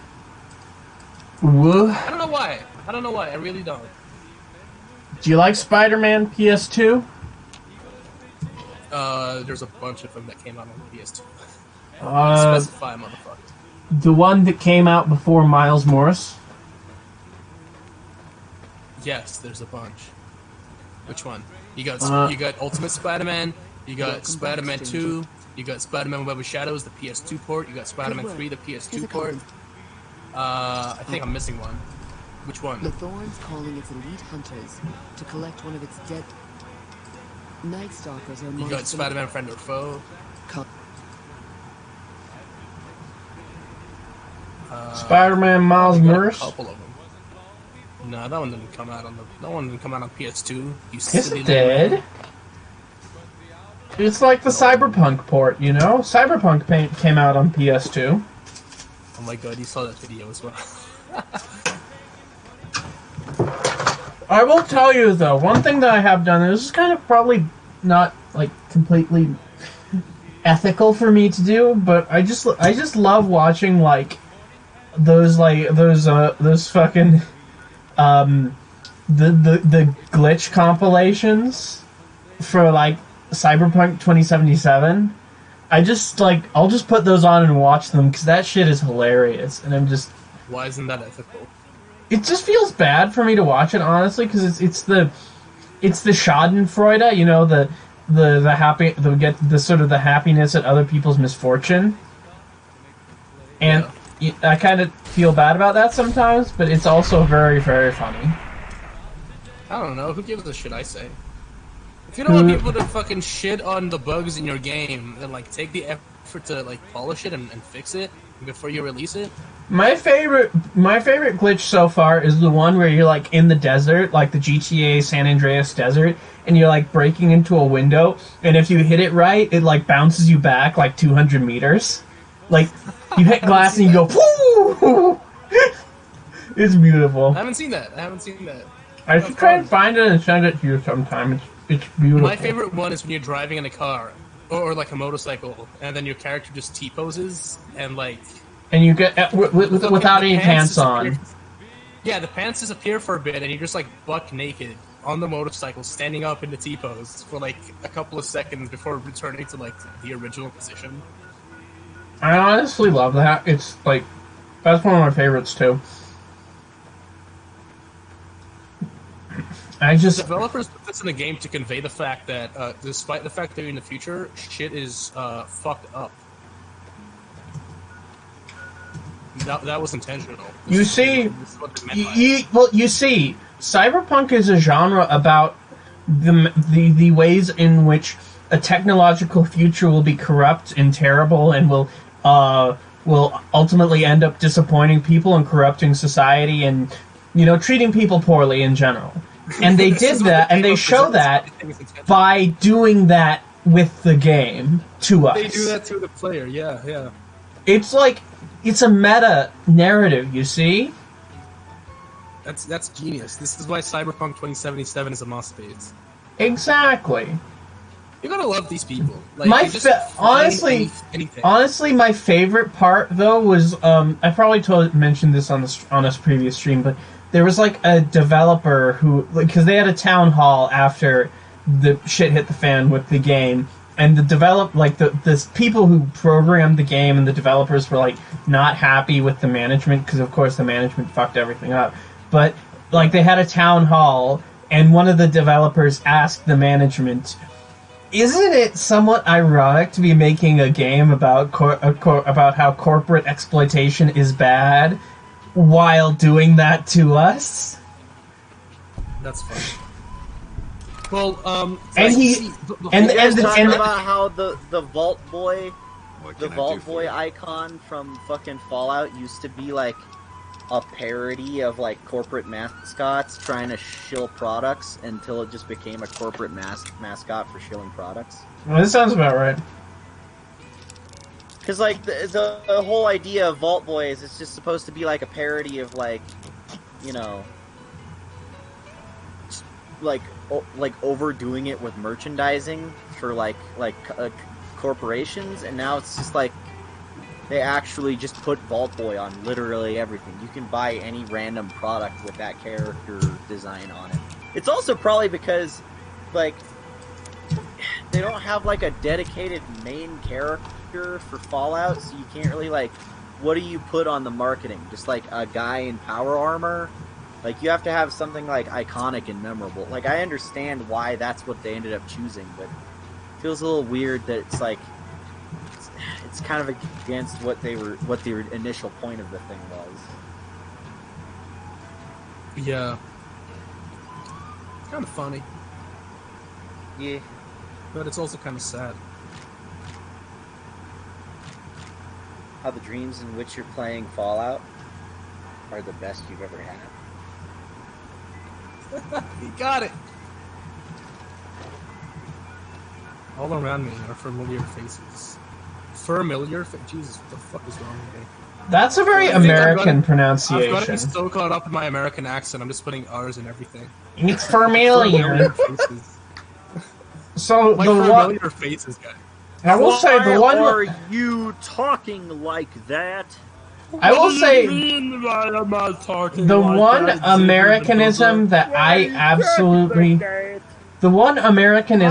absolutely can't stand is when people say nuclear instead of nuclear. Nuclear. Yeah, nuclear. I hate that. Gee, dang it, that nuclear product sure is looking dandy. Dandy. What about missile and missile? I don't care. Wait. Okay. Well, how is it meant to be said? Because it's spelled missile. But, like, do you say missile? I usually say missile. But, like, okay. I'm not picky. I feel like missile is just, like, too hard to say in casual conversation. Well, it's a missile strike. Like, it's just... I got my 200-pound missile in the back. Very hard. Well, you see, Americans... effort to pronounce it that way, just missile strike. Yeah. We're lazy, you know. Americans are lazy, and we're like the French. We don't like pronouncing all of the letters in a given sentence. Yeah. Or a given word, you know. French people, in French, like the H is just silent.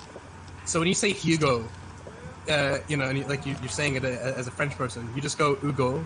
Like, I mean, this is the same thing in Spanish. Really? Oh. Yeah, Google. Like jalapenos. Fuck, I love jalapenos, man. Jalapenos are the best fucking thing ever. No, jalapenos in my, no, my it's not jalapenos. It's jalapenos. Jalapenos. I like to put my jalapenos in my Subway meatball sub. Just fucking. If you eat too much of that, it'll give you the diarrhea. Diarrhea. Oh come on! Let's not get into hyperbole. Explosive diarrhea. Were you laughing about what you were about to say, or what I just said? Yes. Hyperbole. Hyperbole. Our former Prime Minister said hyperbole once, and it was the funniest shit.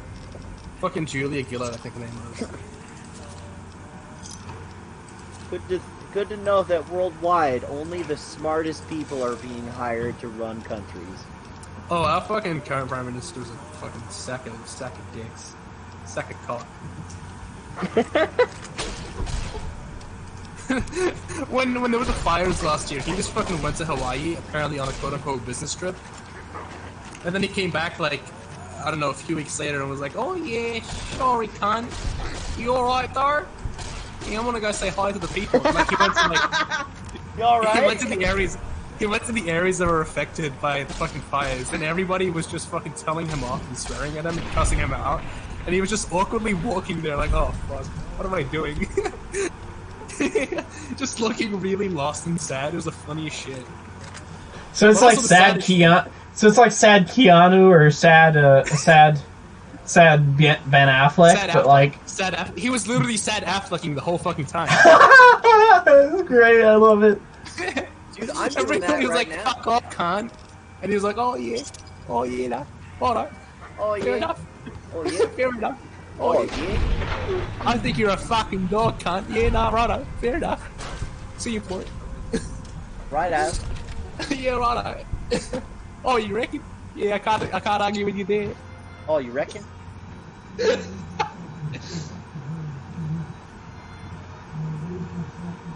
Well, at the very least, when your fires were happening in your country, your president was like, I don't know, is climate change really a thing? Because, like, it seems like it might not be. Yeah.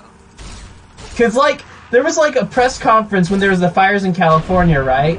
Where our president, Donald Trump, was like, this other guy was, like, he's saying, like, yeah, well, climate change is, like, the governor of California was like, climate change is like, you know, I don't think so. And then, like, his governor says, you know, the science says that it is. And then our president, deadass, goes, no, it doesn't. Our prime minister was kind of like that a little bit. Oh, wow. He was like, well, he didn't explicitly say it doesn't exist, but he was just like... huge of stones about his stupidity. Yeah. Well, he was just like trying to deflect the whole thing about climate change. He's like, okay, I don't think we should focus on climate change right now. I reckon we should, like... And he's like, he kept deflecting it to something else. Like, oh no, climate change can wait. Right now we gotta, like, fucking, fires and shit. I was like, no, but the fucking climate change is the issue. He kept trying to deflect the motherfucker, and everybody was just, right now, like, we gotta deal with the spiders. Yeah, fucking, I told Barry. You're starting to overrun me nan's house. Listen. Go in my basement and there's nothing but cobwebs all up and down the walls. I left me mate and Spider Barry in Bendigo, and I reckon we should right now prioritise a way to get him back to New South Wales, I reckon. So what are we going to do about that? Get in the fucking car, Barry! We're going back to Sydney, cunt! And then Donald Trump just goes... He's tired of adventures, he's Barry- sick of them! Barry's just like making Minecraft spider sounds. But Donald Trump, he just goes like, nope. He just says, you know, I don't think the science says that. He's just, nope. Is the science? Can we really trust the science? Like, just dead ass. Donald Trump be like, I don't think Barry is in Bendigo. I don't think so. I mean, he would be the kind of guy. I mean, he would be the kind of guy where like he's like, you ask him, hey, did you eat my chocolate? And then his mouth is covered in his mouth is covered with like brown chocolate, and he's got like wrappers in his hands, and he'll say, no, I didn't eat it. I didn't eat your fucking chocolate, dude. What the fuck? No. I mean, my chocolate. I didn't eat my I chocolate. didn't do that.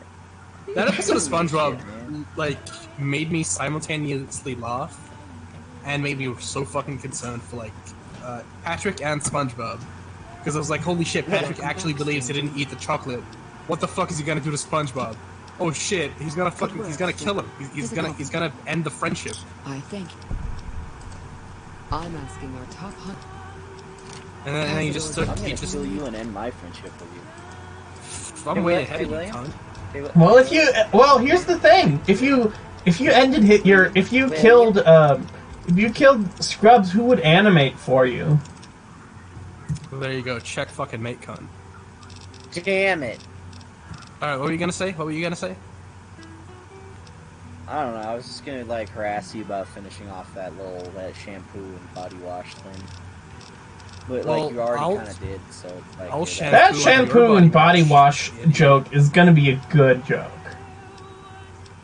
Yeah. You were there when we came up with it. Yeah, I was. Yeah, you were like, you were a third of the reason why it exists right now. Mm-hmm. Xavier's another third, and I'm another third because I'm the one like doing the thing. But you and Xavier came up with it, so yeah. And then we pitched it to you reluctantly, and I was like, "Oh yeah, fucking right on, yeah, cunt." And then you're like, "Oh yeah, sweet." And he was big excited. It was big excited. Bigly excitedly. I animated someone showering, and it was the best fucking thing. I may or may not upload it when I reach 20,000 followers on Twitter. Everybody hit that follow button. Yeah. Getting everyone's hopes up for it to be a very different thing than what it is. No, it's exactly what they think it is. I mean, the person who's showering is a pretty handsome man. That's right. You may or may not be showering with someone else. Right. 20,000 followers for me to reveal that. It's like the guy who's showering is Edward from Twilight, so you know. Yeah. If you really think about it. Yeah. Oh, You may or may not have somebody else in the shower to up with it. Oh yeah. 20,000 followers on Twitter. Come on, cunts, what are you? Very much misleading what this joke is about. Come on, cunts, what are you, fucking shy? Yeah. 20,000 followers on Twitter, and I'll show it to you. 20,000 leagues under the Twitter sea. Oh man, if the reason why I don't show this, if the reason why I don't send it to you is because I don't reach 20,000 followers, you know who to blame. Me? I blame all the people who did not follow you. Exactly. And you all would be ashamed I'll of just go on like a killing spree and just be like, did you follow Scrubbz Animate on Twitter? If they say just no, I full, pull them away with a shotgun. Just go in full Batman mode. Did you follow his Twitter? Yeah. And then it'd be like, no, and then you take out your your sniper rifle and you just shoot him in the mouth, and the bullet would just exit their throat. And then I'll go, now talk! Now talk! Did you follow Scrubbz Animate's I love Twitter the now talk. I've said this before, I don't like how it's used in a lot of like annoying anti-Batman context, but I love the now talk joke. I think it's hilarious. It's just showing pictures of people absolutely fucked up. Like, there's like a picture, someone used a picture of a guy that was like fucking like bent backwards over a chair and is like, he looked like his spine was snapped. Now talk! Now talk! Or I'll crush every bone in your body. How is your visit with us? Just like as he's mangled there, just like twitching. He's just, his bones are gravelly, laying there all limp. I'll crush every bone in your body if you don't talk. You really hurt. I'll show you the true meaning of pain if you don't talk. Fuck Batman! Flirting? Is he threatening or flirting? The thug in his mind. What is he trying to do? Here's the question. Hey. Here's a question. Is if the Dick Grayson in Titans when he said fuck Batman, was he threatening Batman or flirting with him? This is why the criminals are scared of Dick Grayson. No, this is the thing. This is why criminals are scared of him, because he doesn't, like, they don't know. What the fuck? What are you trying to say? And before, like, they could even finish that sentence, they get knocked out so fucking cold. And then they wake up, and they're like, what the fuck was his answer? Did he answer my question? And then for, like, the rest of their lives, just fucking scared of him forever. Did he actually fuck Batman, or did you just say that as, like, a means of insulting him? Well, that's the question you have to ask. Is it possible to fuck Batman? Well, I mean, according to Selena Kyle, it is. But then, like, Harvey Dent will just walk in on you, so, like, I don't know. I don't know if it's worth it.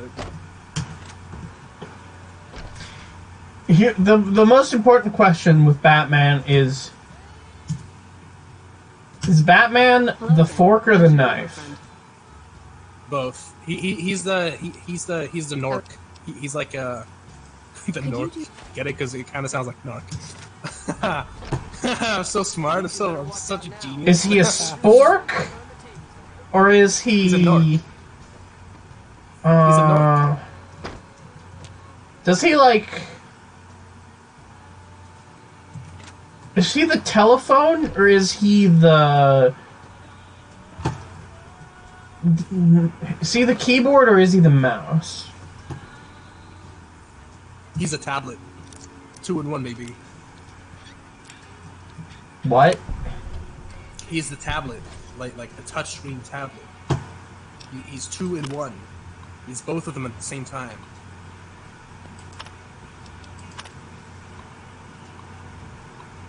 That was funny, laugh. I'm watching a cutscene in this video game. No, but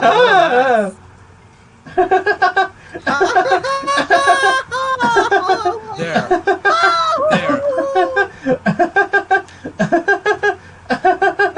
Like, there's fucking sirens in the background.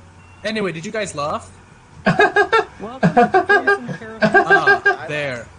Now my self-esteem is replenished. Our rangers are gonna... Welcome back. Oh my god, Becky's like, Batman finishes over Catwoman. Now talk! Show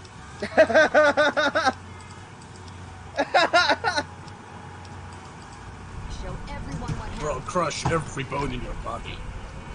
I will bone every crush in your body. I will bone your body.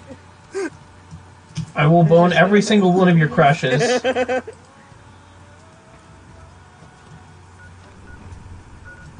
Then Catwoman's like, I don't know if you're like you're threatening me or flirting with me. And then Batman's like, you'll never know. That's their relationship.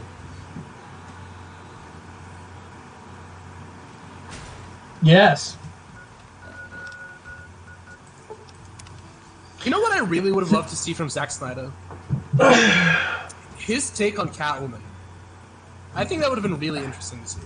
Yeah. I don't think he does a great job with She'd have been women. super muscular, had the biggest boobs, and would be like killing guys with a rope. It would be like a chain whip that would like slice people's heads off, and it would have razor wire on it, and she'd have claws, and she would like cut people's balls off. And her tragic backstory would be that her father was eaten by kittens when she was a kid. No. So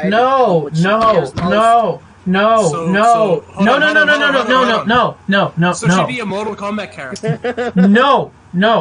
Are you you remember? She would have Hey. This is important. Do you remember when in the other remember when Zack Snyder said that you remember what Zack Snyder said that would happen to Batman in jail? Oh yeah, he was commenting on Batman Begins, and he's like, this movie isn't hardcore enough. If I was directing Batman, I'd make it so dark and hardcore. That movie's a movie for pussies. If I were directing Batman Begins, not only would I have him be in prison, but I'd have him be raped in prison. Yeah, exactly. That'd be my version of dark and gritty. We need pussies. Yeah. So what's obviously missing here is a scene where Selena Kyle gets sexually assaulted, and then of course Bruce Wayne will like save her because he's the good guy. And then he'll, like, beat the fuck out of the guys who are doing it to her, and it'll be, like, really violent, but it'll be, like, justified because, you know, they sexually assaulted her. Because as we all know, the only way for a female character to get to be developed is sexual assault. Well, how about this? Ready? Yes. Hear me out. We'll take it. We'll take it a step further, and we'll say, the person. Hold on. Let me see how I can word this. Batman would not only get raped in prison, but it would be done by Catwoman. Oh. What? It happened in the comics, actually. Like, Catwoman, in fucking U-52, I think. Catwoman, What? like... Yeah, Catwoman, Citation forced herself onto Batman. In like, I don't know, it was U-52 or like one of the runs, or one of the... That sounds like some Frank Miller shit right there. But here's the thing. We need to, like... Send that image of the fucking thug bent backwards. Here's the thing, though. We need to completely... Here's the thing, though. We need to completely remove all independent agency from Catwoman in order for it to be properly a Zack Snyder movie. And I still think that she would be sexually assaulted by somebody else if it were Zack Snyder.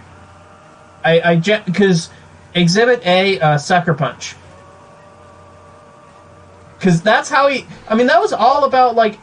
He was all about, like, female empowerment, but it was also all about, like, sexual assault. So, like... Oh. Yeah.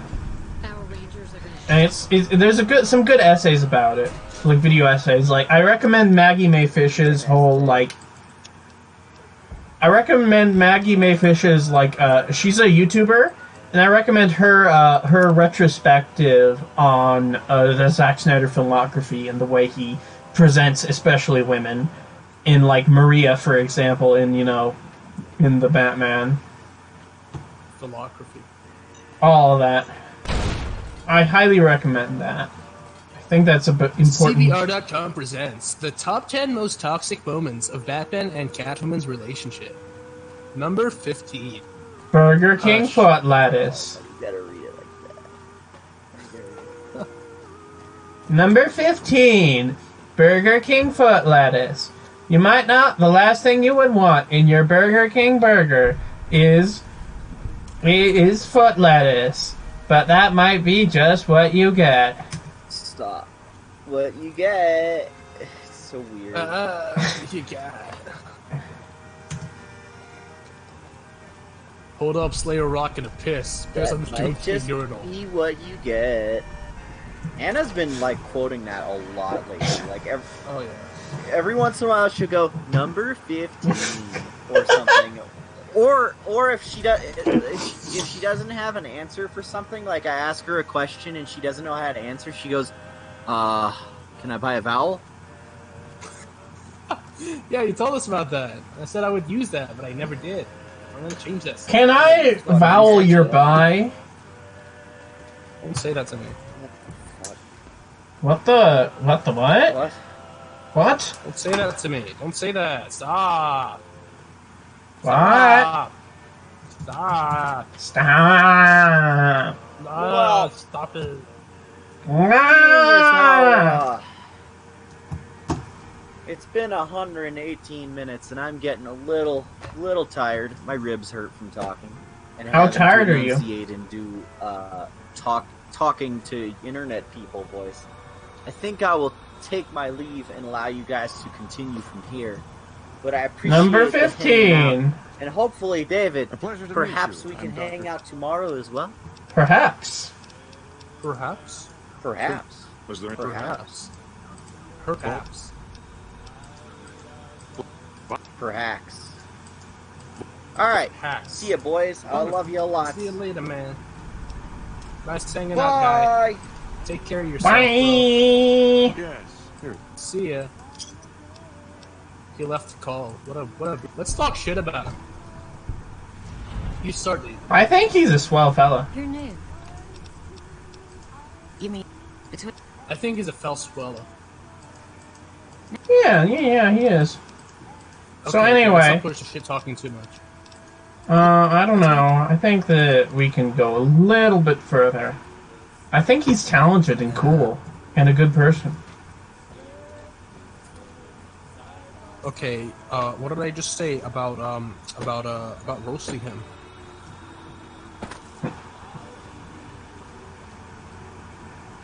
I'm trying to find the thing that I just mentioned about Selena Kyle and Batman and their fucking like toxic thing that happened.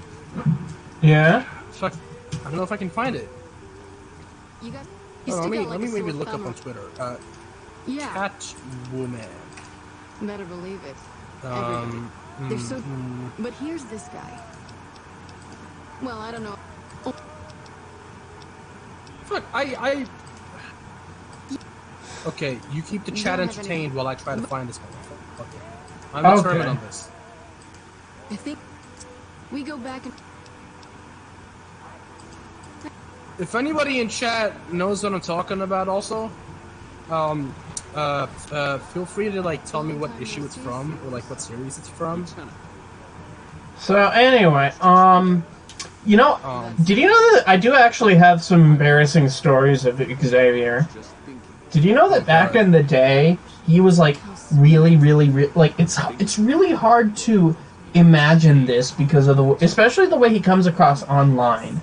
But like in person, he's a lot like shyer and quieter, and like he used to be like really terrified of like going up to like order at restaurants, and like he hated like going up to the theater and like saying, "Hey, can I get this thing from the thing?" Oh yeah, I think he told me about that. So like, it shows how much he's like changed over the years. Yeah, and it's like back when we were first. Back when we were first hanging out, I would be the one who would have to go up to the place and order. You know, like from the... Even though I'm the one who comes off as a lot, you know, less... That happened in her solo book. Yes, her solo book. That's right. Marvel DC fan just said in her solo book. Oh, yeah. What is it called? Sorry to cut you off, by the way. What is it called? You interrupted me. It was recent, though, right? It was a recent thing. I'm gonna kick you out of the gamer chat if you interrupt me again. Fuck you. My friend isn't very docile. And who is this friend of yours? You know all the rules the NCR instituted. Controversy. There we go. Of course. My friend. And Celus. If you but yeah, sorry. Sorry, I cut you off. What were you saying? Come on in. He's all yours. What was I saying? You were saying something about Xavier not being able to like walk up to stuff and ask for stuff or something. I said all that I was going to say, you know. Yeah, and then I think you were going to say something else, and I was just like, "Oh shit! Somebody responded to me." You must have some reason to be in your line. God damn! I shouldn't have cut him off. Whatever. Now I won't hear the end of it. Foot soldiers of the Legion are trained not to have to think for themselves. To have I won't know how it ends. From their minds. I mean, that's it. It's just like a little anecdote, you know. Rationally in the heat of battle, but I'm no foot soldier. I knew I could escape captivity on my own without revealing. I used to be a lot like that. I also developed my confidence. Confidence? I'll show you gutless, you confidence. Conformidence? Get away from Conformidence. Catwoman solo book. Conformidence? Conformidence. You look upset. Condermidence. Here, maybe you better step out for a moment. You've upset him. Your friend is a miserable fucking degenerate. I don't know. I thought he seemed like a nice guy. If we were on the other side of the river, I'd have him torn apart. I want to say happened within the first 10 issues of that book. Yeah, that's what I'm thinking as well. Xavier didn't believe me, and he thought I was a fucking madman. You better just talk. It was a 2008 one, right? Like 2008 solo book. Wow, that's like You're like really dedicated to looking this up, right? 2018. Sorry, 2008. Yeah, a little bit. I mean, hey, Scrubbz, what was Zack's take on Punisher be? It'd be the same as his take on Batman. He basically turned him to Punisher. Well, no, he turned him into Moon Knight a little bit with the branding, but like, it's kind of more or less the Punisher, war on crime and all. What is Moon? I feel like he already had his take on Punisher. Really, it's just he did it under a different character. So, like, here's a good question. If you were to make a Punisher movie, how would you do it? How would I do it? Yes. Well, to begin with, and that's a pretty big issue. I don't know that much about the Punisher. Only like the surface level stuff. But I don't know. Like, I don't know that much about the character to be like, okay, this is exactly what I would do, and I would do this and that, and the plot would be about such and such. You think I'm going to? I'm just not that like well versed on the character. I didn't work my way up to have it all be taken from me out of some irrational paranoia. I know it's a bit of a pass on that question, I guess. What about you? How would you do it? I don't know enough about Punisher, honestly. That's why I'm asking. Okay. Time was essential for so we my both mission, don't know. We waited 3 days for him to I'll tell you this though: if I were to make a movie about Spider-Man, does that sound like a man? I would make it about him in his college years. I'd have the thing just be like a day in the life of college man Peter Spider Dude. And I just show his struggles and how like kind of depressed he is, and like I don't know how he's like trying to hang on and stuff, and like how he's trying his best to just cope with everything and keep up with stuff despite all the bullshit he has to put up with. I'd also have him maybe like, I don't know, I'd show his like college side a little bit, just like, oh, I'm going to the college. Here's people I just met, Harry Osmond and Gwen Stacy, and here's Flash Thomas. I don't know how you did it without. You meet all those guys, but like they wouldn't really play that big of a role. Maybe Gwen Stacy, but like they'd be just like side characters for the most part. And like, I don't know, maybe I'd have, I don't know, the Vulture or something as like, quote unquote, the main villain. Even though like, I don't want it to be a villain-focused movie. Like, I just want it to be like, oh, okay, I fought this cunt before. I'll take him out, like, I'll fight him for like, I don't know, 15 minutes. Take him out. Mysterio is back at it again. I'll punch him in the fucking dome, and then take him back to prison. But like the most of it would just be showing like his relationship, or sorry, it would just be about him and like how he deals with just, you know, his everyday life, and maybe like the relationship he has with a lot of the characters, like maybe Aunt May, or Gwen Stacy, maybe even Harry. Carrie Osborn, Carrie Kellerman. I don't know. But I just want a movie where Peter is in college and that's what it is. It'd be like a what's the movie I'm thinking of? Like Good Will Hunting, basically. Like, but not exactly like that, but with like the same sort of feel to it. Or maybe Good Pill Hunting. Fuck. Good Pill Hunting. I love that movie. There's this movie I was watching the other day. Fuck. But I have a very important question. Do you mean college like university or college like high school? Not university. Because sometimes they use one or the other. Like someone in need. Yeah. Well, yeah, university. I just said college because everybody like refers to university as college. I mean, people in chat. University college. We're not Australians. Australimans? Are you Australian?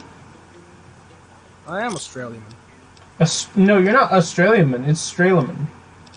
Australian. Fuck Australia. Oh, I figured it out. Okay, this is what the Spider-Man movie would be. Think of Superman Returns and how it's like just basically day in the life of Superman, but not a boring mess where the villain has a really stupid plot. Or like I haven't seen Superman Returns. Okay, well, it's basically just a slice of life featuring Superman, but the villain has a really, like, bad fucking motivation or plot or plan, and it kind of sucks and it's a bit boring. But the action scenes and all that are cool, and, like, occasionally he goes out to do stuff, but, like... Maybe it wouldn't be directed by a pedophile. By a piece of shit. Yeah. Yeah. That might be nice, you know? Peter being a high school teacher would be fucking dope.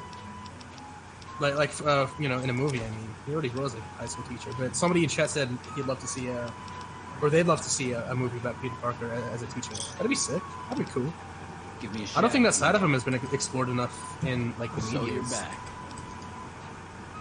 Spider-Man PS4 kind of hinted at that with the fucking career change. If you're willing to do any of And, like, well, I don't know.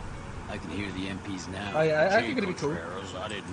Although for gameplay purposes, I kind of want him to be a photographer again. Yeah? For gameplay and story purposes, because I feel like that'd be the only way to introduce Eddie Brock into the story, who I desperately want to be, like, I want him to be the Venom in that game, in the Eddie Brick? sequel. Yeah. Eddie Brick.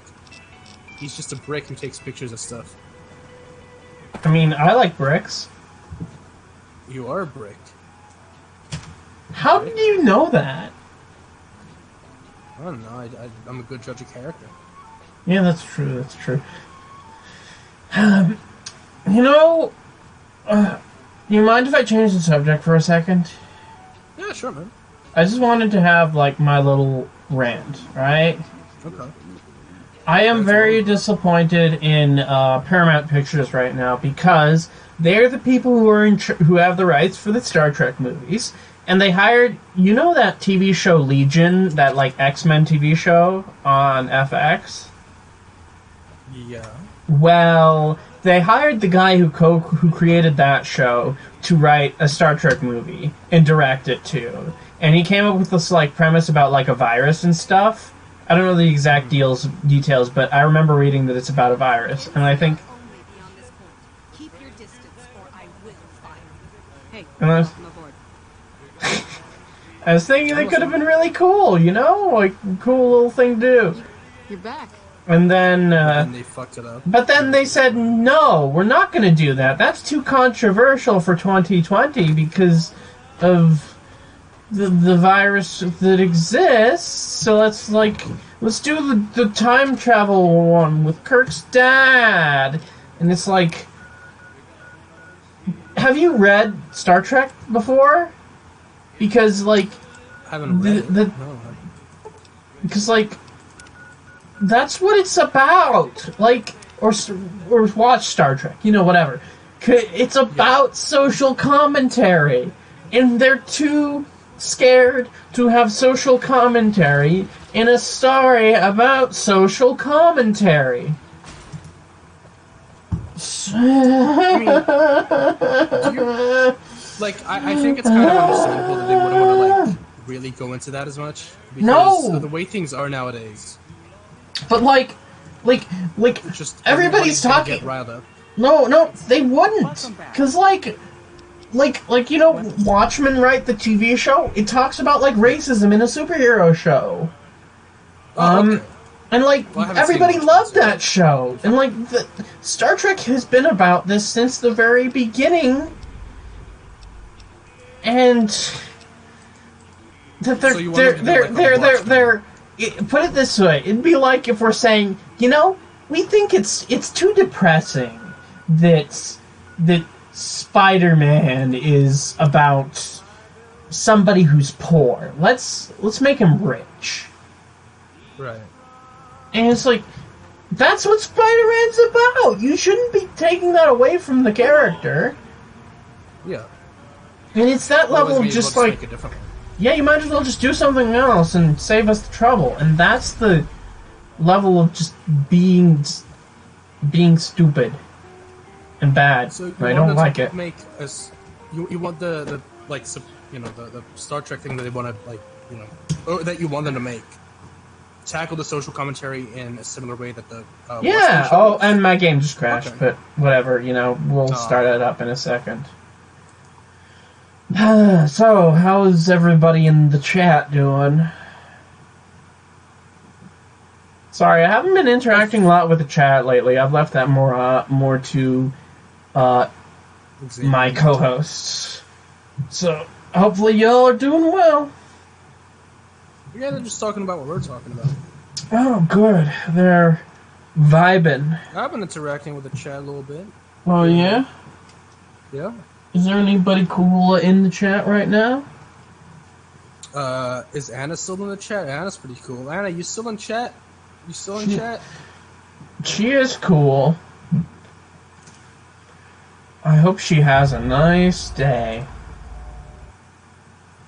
I feel like I've been noticing a lot about movies nowadays, but like they want to do something really cool with the stuff they have, or at least it feels like they do, but they just don't know how to do it in a way that everybody like. They want to please everyone, and they end up pleasing no one.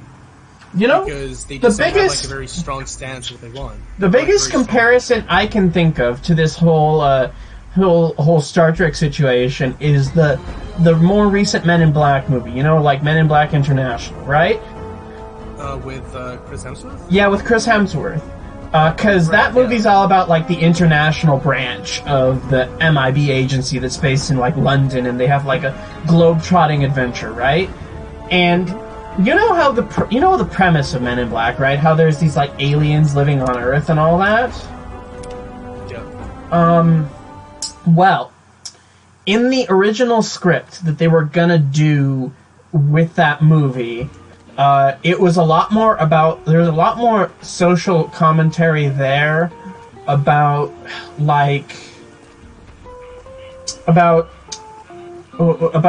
immigration and stuff, because, you know, that's a hot button issue right now with all the stuff that happened in Europe with the migrant crisis, and, like, I know that you guys in Australia have dealt with that as well, and the situation in America with you-know-who has had something like that as well.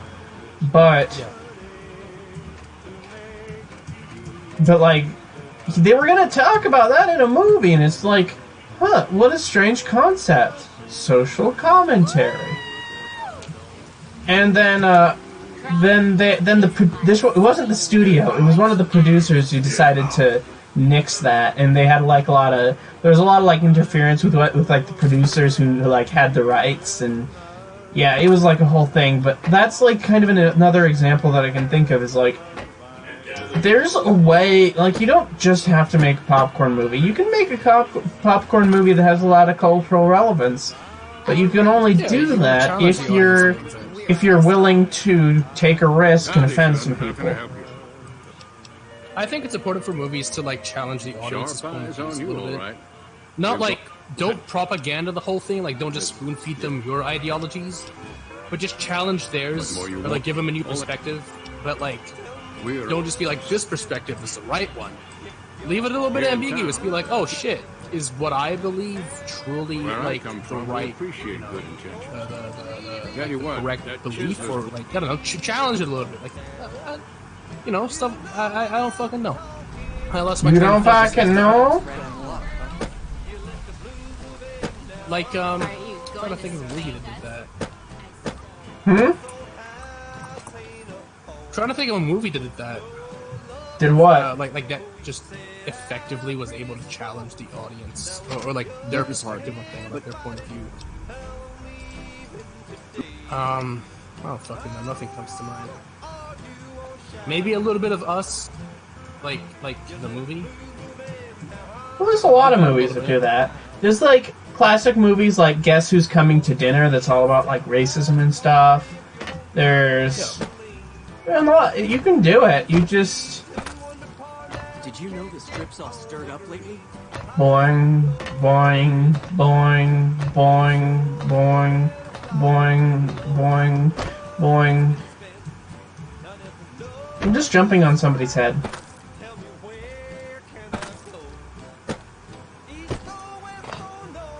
Oh yeah, look at that. Because I like doing it.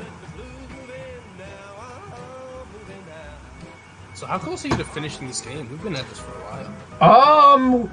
Let's see. Let's see. I'm gonna save my game right now, just to see. Okay, so I'm saving my game. I'm just doing a bunch of side quests right now, so I could so I have gotten about 16 hours into this game roughly, this session, but like, I could like easily, if I like focused on the main quests and eliminated a bunch of the side stuff, I could like be done in maybe like another 3 to 4 hours probably, but you know, you kind of like to do some other stuff.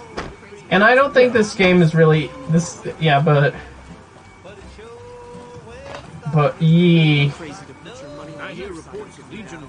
Very cool. I am very cool. Thank you for letting me know. I'm looking for someone.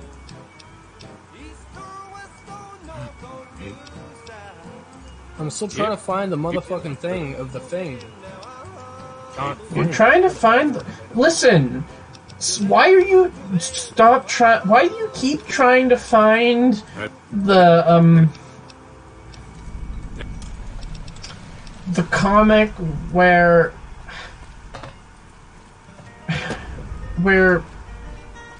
I don't know, I just Selena Kyle rapes Catwoman or like Batman rapes herself?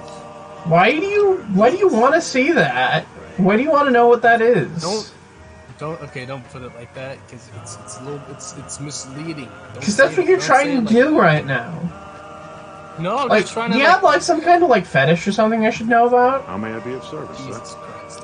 Don't ever say that. No. Nah, man. Xavier didn't believe me, and I want to know if.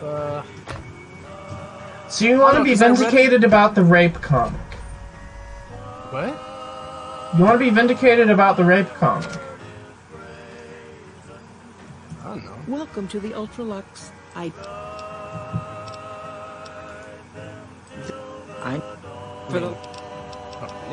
Kinda. I'll fucking know.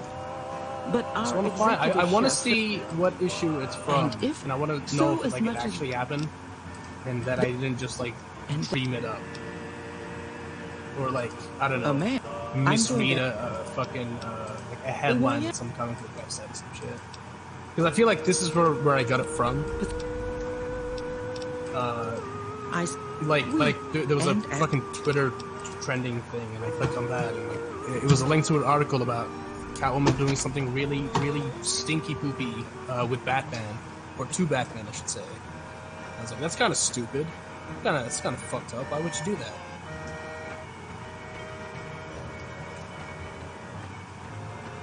Wow. So, you know. How may I be of service, sir?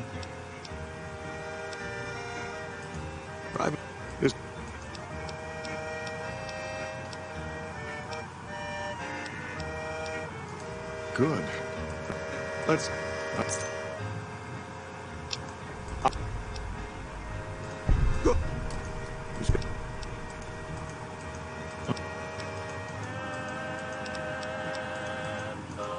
If you could send him here or knock him out. Not this one. But you would. Splendid. Yeah.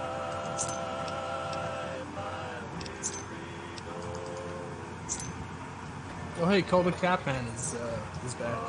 Oh, he is? Hey man. Well, hello. How is he doing? How are you doing, my guy?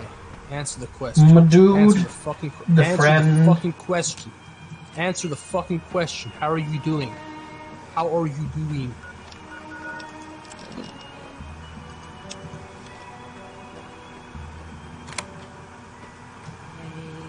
Issue 1 for 2008. Top Shelf is the premium bar on the strip. The drinks are overpriced, but that's the whole point. What?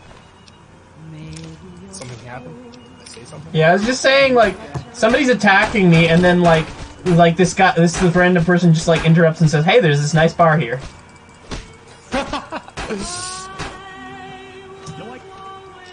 It's, like, just such a random... Somebody's got their priorities straight. Somebody's got their priorities. Yeah, exactly.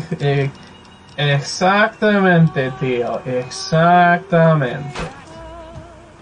My name isn't Tio. What would you call me? Well, I just called you dude, you know? You know, bro? Friend? Dude, bro, man.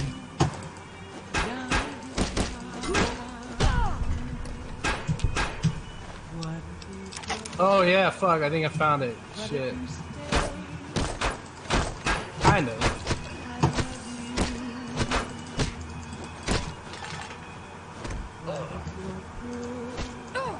I don't know, it looks like Batman was into that stuff, kind of.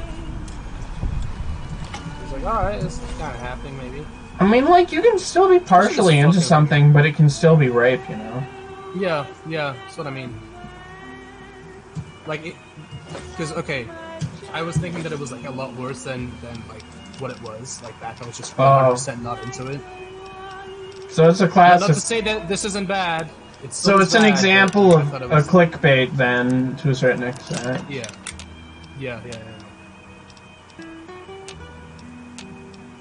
It's raining outside. Holy shit. For, like, the entirety of summer for us, it's been nothing but rain. Uh-huh. And for the entirety of winter for us, like a couple of months ago, it hasn't been, like, it hasn't rained this much. And it is... You a lady. It's weird. It's weird. Friend seems out of place here. Like, you expect it to be so fucking, like, scalding hot, but it isn't. It was like that for only a few days, but, like, every other day, it's just been cold and rainy.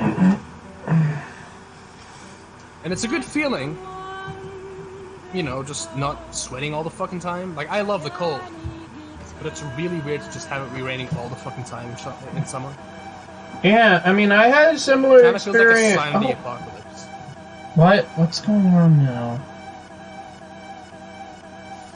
Oh no. The game crashed. Cyber Diego has a question. Okay, so I'm gonna try and click out of the game without, like... Fuck. I'm gonna see...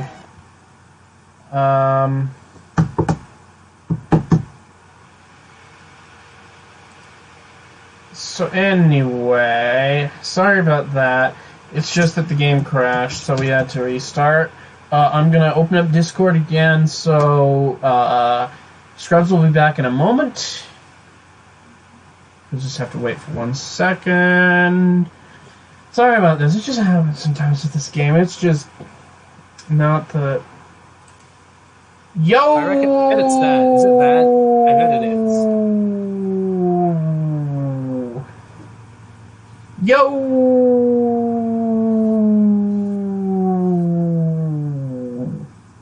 Yo! Yo!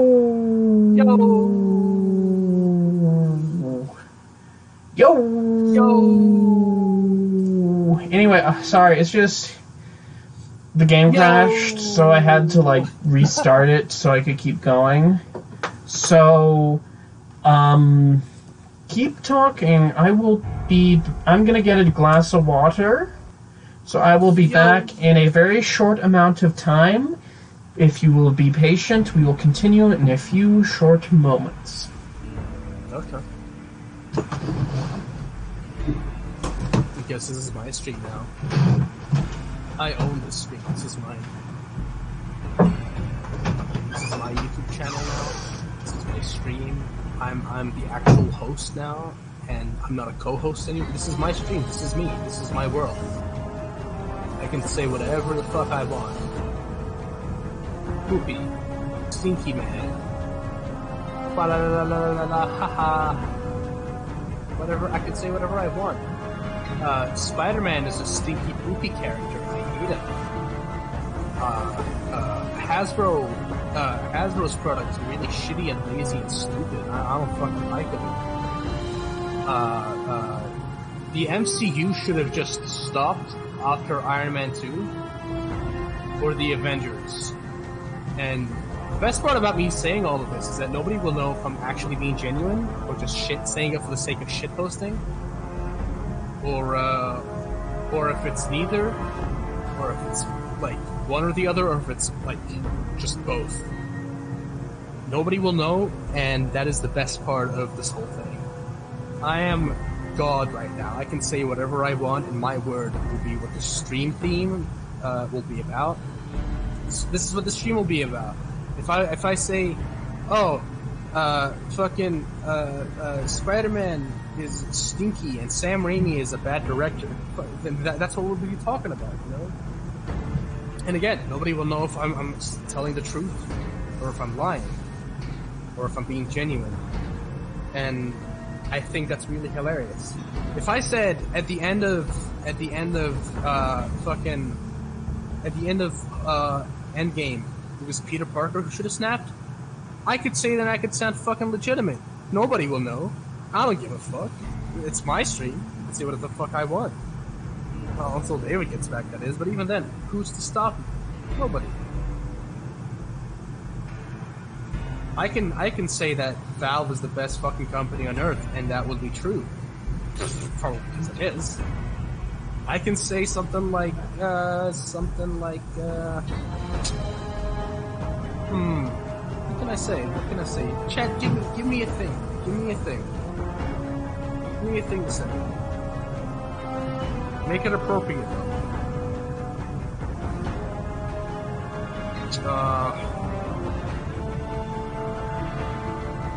Let me see. I could say Arkham Knight is a fucking masterpiece of a game, and Xavil is a big, wrong, stupid bug. You'll never know. Fuck, you will know. I don't care. Who's he to say otherwise? It's my stream now. I could say something along the lines of, I don't know. What is there to say? I've said everything there is to say.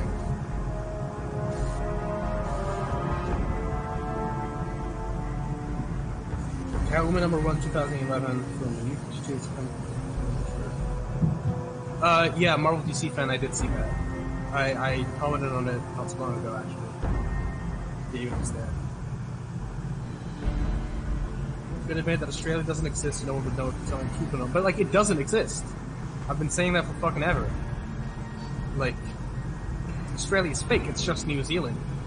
But everybody's in on it.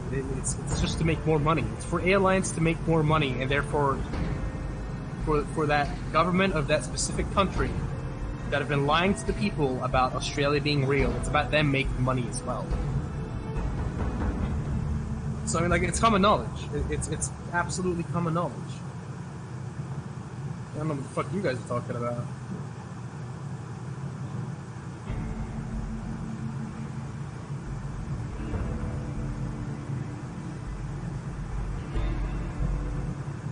Spider-Man, the new animated series, sucks. I could see that.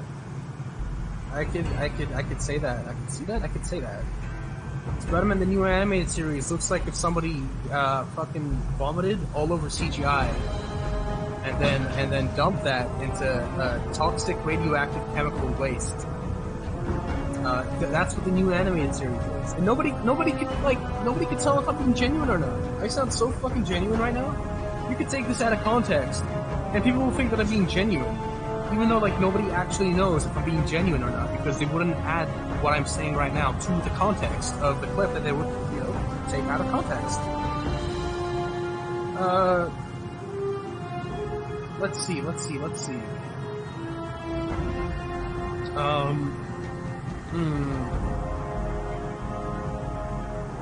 Fuck Ben Jordan stands. Say that. Okay, fuck Ben Jordan stands. I'm saying it right fucking now. The Last of Us 2 is worse than Cyberpunk? Yeah, the fuck it is. Yeah, I could say all of that shit. Nobody fucking. I can even say that David is a bitch ass motherfucker, and he would never know. David would never know that I just called him a bitch. Hello, you still there? Hi, David. Hi. I just said you're a really awesome, cool guy. Oh yeah. Yeah. So, anyway, I just did my business. I drank a glass of wine. I got some tea here, and I have some lovely chocolate flavored pizzelles. So it's got wine flavored tea. I also took some aspirin, so I'm doing good. Aspirin? Uh-huh. I barely know it.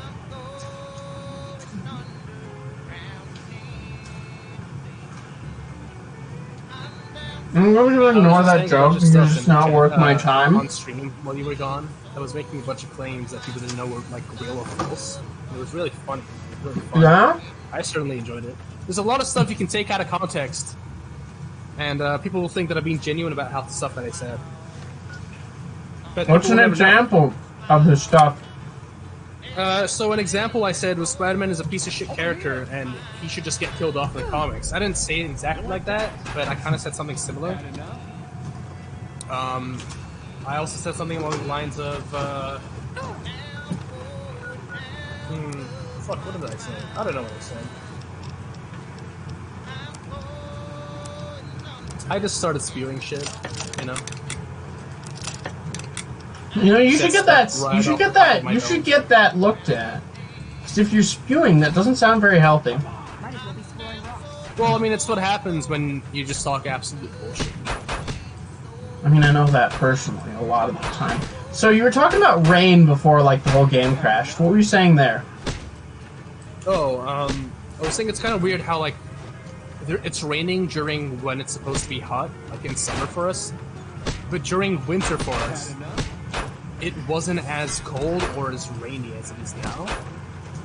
And, like, it's a good feeling. It feels good not to be just soaked up in all the sweat all the fucking time, or like this humidity. It's not a stuffing, that's good. But at the same time, it feels very weird because it feels like a sign of the apocalypse almost. Well, because the thing that you're expecting to happen isn't happening, regardless of how good or bad it is, or like how good or bad it feels. And it feels very weird to experience. Well, that's not surprising to me. With climate change, that's the way things are going to go. I hope it's not. But anyway, yeah, I understand what you were saying because when I visited Xavil, I was expecting it to be like super hot in Spain or whatever, but like I got there in January, so that was their winter. So it was just like super cloudy and like rainy all the time. And I'm like, what? I brought a bunch of like shorts and I was expecting hot weather, but let's like we're super cold right now. Oh my god. Mm-hmm. That's the worst, man. It's like going out into the snow. And I would know because I've been to the snow. It's like going out into the snow and like in nothing but bare skin. Like shorts and short sleeves and like you're wearing a summer attire. But it's fucking snowy, it's cold, and like you're stepping into the snow just barefoot. That is the fucking worst.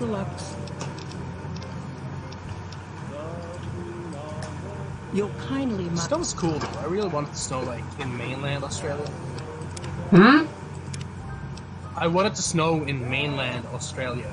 Like not the mountains or anything, just like, you know, the city or like the suburbs. That'd be really fucking cool. Can you imagine the city like of Sydney in snow?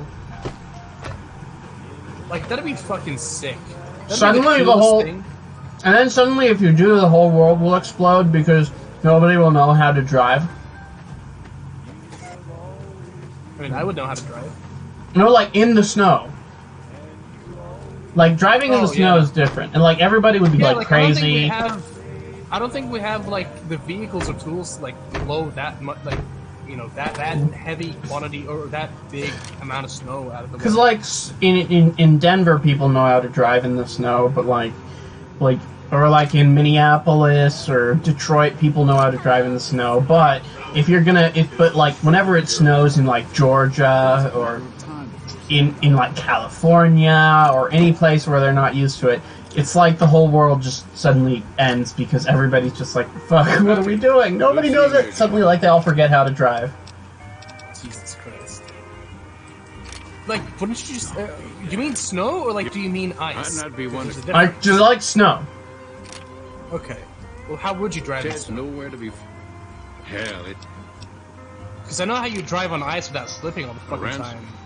You just put, like, chains around the wheels. But you do it in a way that doesn't like get caught up in the cogs or anything.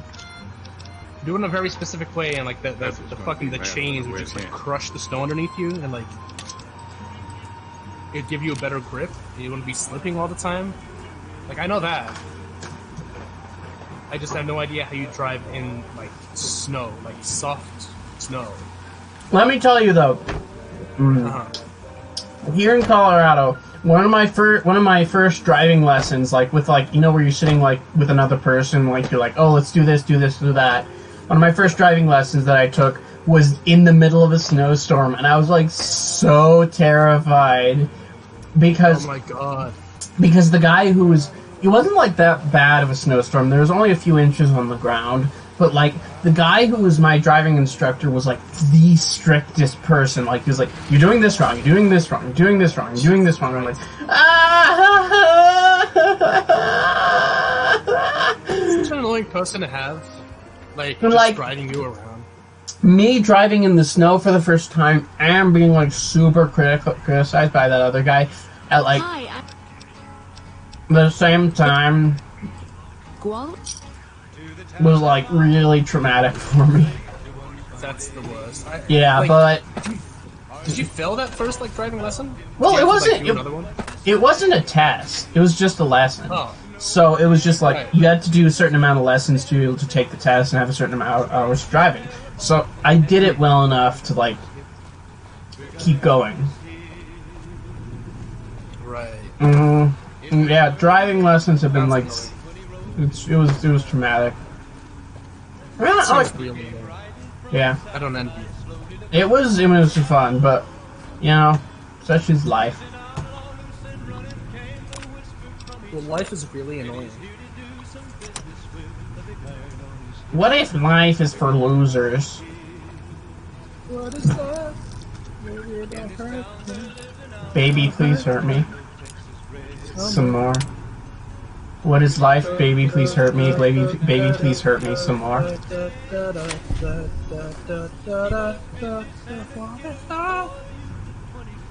I could play that song on the piano, like the instruments of it. Oh yeah?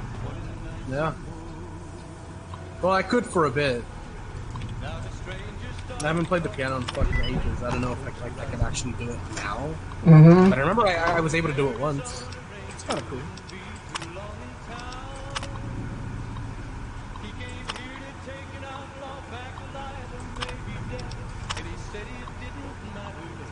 What else are you going to be doing if you're not playing the things? I'm thinking of buying a piano, just putting it in my room and playing, like, whenever I get bored. I want to learn the God of War song, like the main theme of that game. You know that Matrix song? What was it called? Hi, I'm the Matrix. Hello, my name is Matrix. Hello, my name is... That's the name of the song, Club to Death. I want to learn how to play that on the piano. I want to learn how to play Lose Yourself on the piano by Eminem. Hi, my name is John Matrix. I'm the main character of The Matrix. Hello, my name is Half-Life. That's my name. No, it's John Half-Life. No, it's just Half-Life. I mean, you do you, but... Hello, my name is Left 4 Dead. That's my name. And I was Left 4 Dead. I'm gonna read chat. Yeah? So, Iron Ninja left, again. Oh no. Cyber Diego left.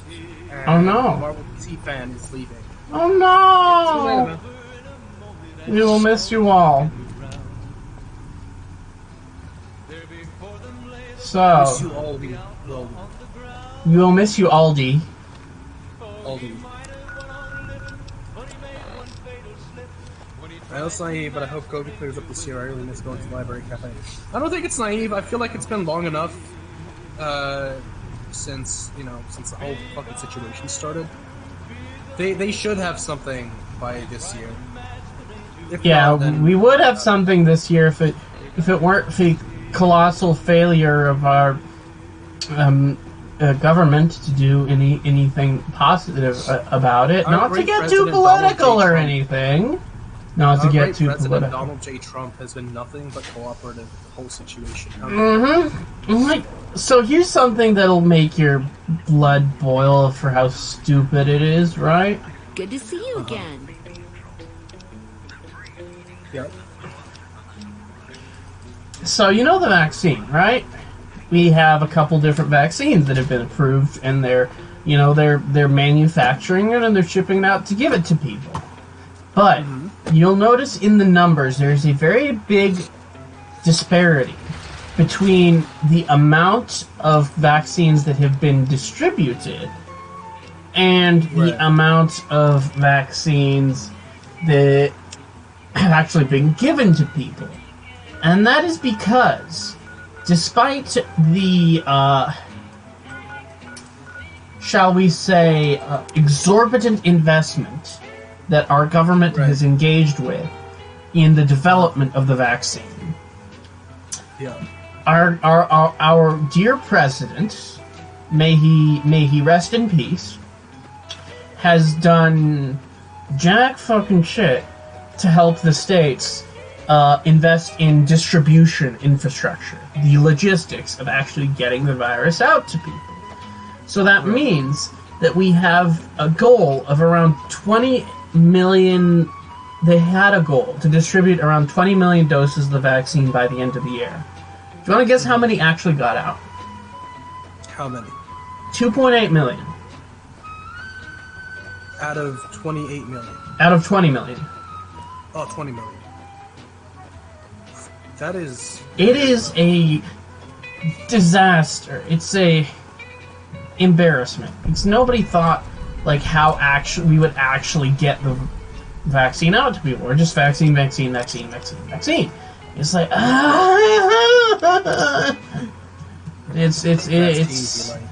it's somewhat, put it this way, it is ever so slightly frustrating to see that sort of news. Yeah.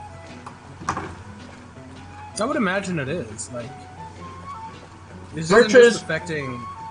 Hopefully, things will get out in a reasonable amount of time, but I wouldn't be surprised if things didn't get back to normal here in the United States till at least the middle of the year, maybe like a year from now, honestly. Yeah. Because... I don't know, I'm hoping for the best. I'm just a cynical asshole, and I always expect the worst, so I'm never disappointed when things go wrong. Man, I know a couple of family members who've been so fucking riled up over the COVID vaccine. Because they're like conspiracy theories about like how it's just tracking devices and nanobots put in the thing. And the government wants to take control of people. Like, I think it's really fucking stupid. But like, I know some family members like really fucking buy it. But like, the funniest thing about all that is like, if your family members do know that like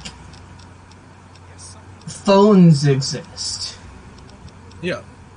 So like, why is it that suddenly they need a vaccine to track us, or a virus, or whatever they want to say, because it's like we have these things in our pockets that are tracking us like all the fucking time. So what does a vaccine do? Yeah, like, what does it do? Yeah, like, it's the thing you're talking about. It's already fucking happening. I'm sorry to tell you. Yeah. Like, I don't know. A lot of them keep saying, "Oh, but it's so they can like control us." And I'm like, no, that's not what a fucking tracking device does. I swear, conspiracy theories are the fucking worst, and I hate them so much. Because all they're doing is fear mongering for no other reason than like attention, or because they're fucking stupid.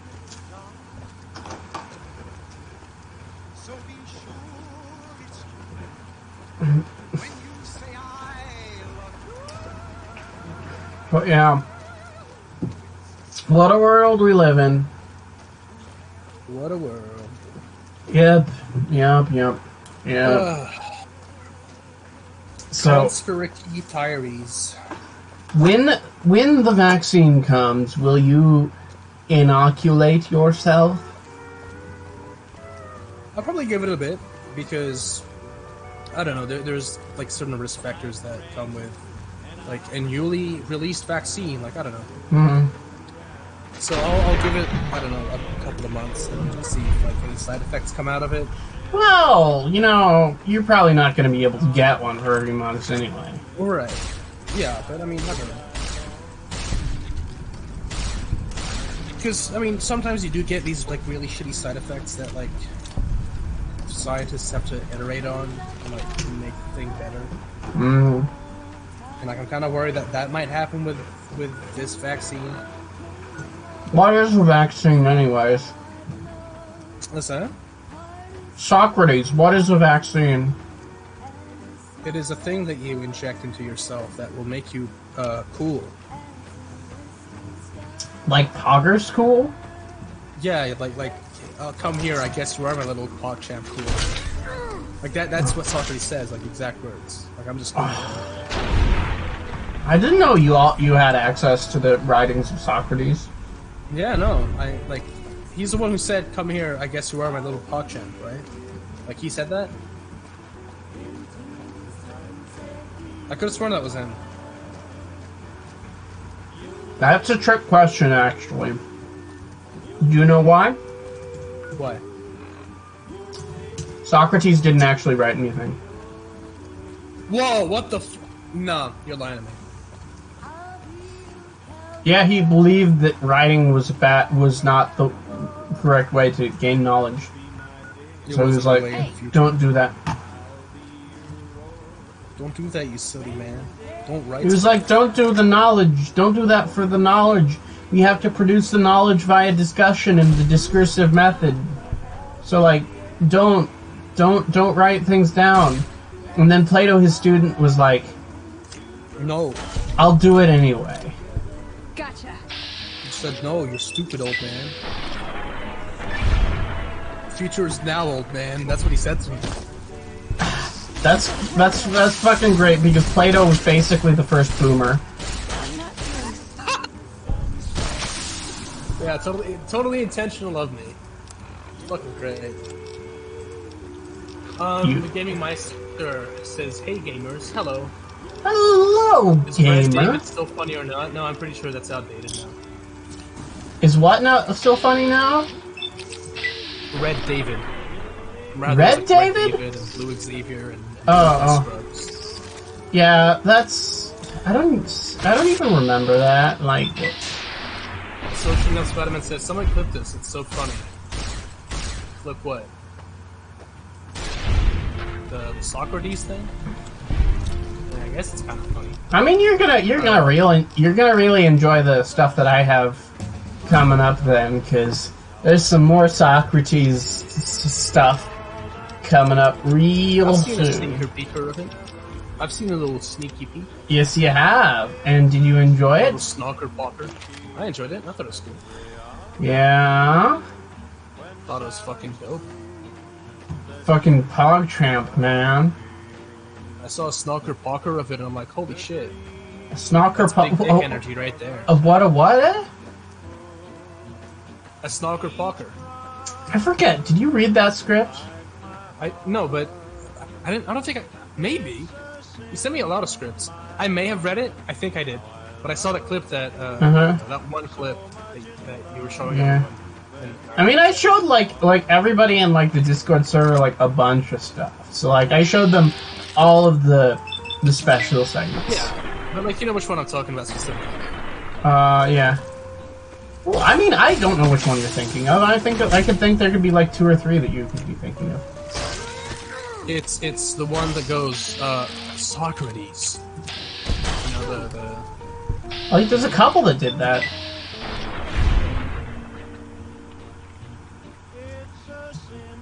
Oh, Social Spider-Man, someone clip Scrubbz calling David his little PogChamp. I didn't call him my little PogChamp. That is fake news.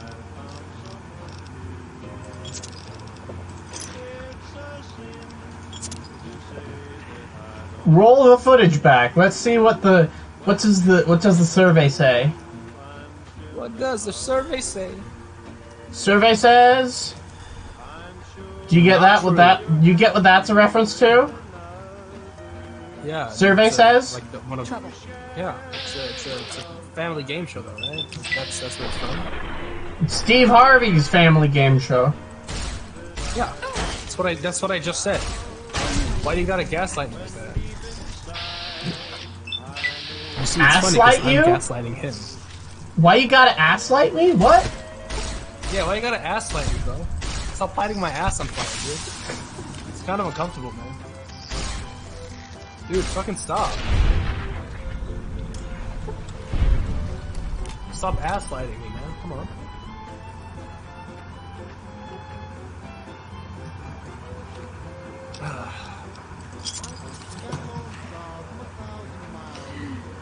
Yes, we are. We are the true Pog champs. Be sane, though.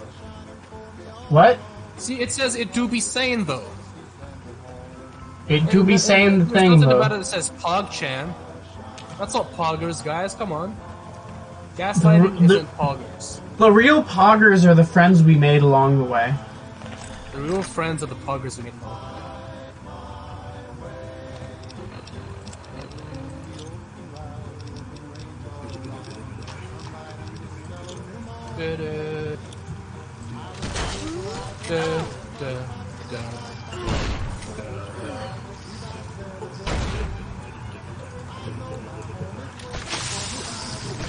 Fucking Danny Elfman is an awesome composer. Yeah, he is. He's pretty cool. He did the Batmans and the Spider-Mans, and he did a bunch of other stuff, I think. You think? I think. He's kind of dope. Pretty cool. He's pretty, he is now... He's pretty poggers. Danny Elfman is a true Pog champ. Danny Elfman is a true Pog champ.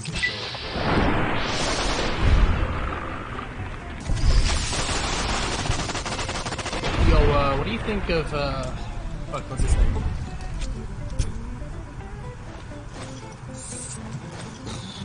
What's his name? He co-starred in Good Will Hunting. He was the star of Good Will Hunting. The main actor. Wimp Damon? Yeah. Matt Damon. What do you think of him? He's okay. He's a cool dude. Is he a Pog champ?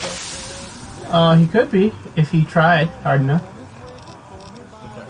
What about Ben Affleck? No. Alcoholism is not poggers.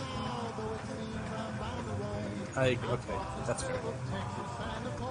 I think he could be one day if he tries, but you know. Right now he's not a poggers. Right now.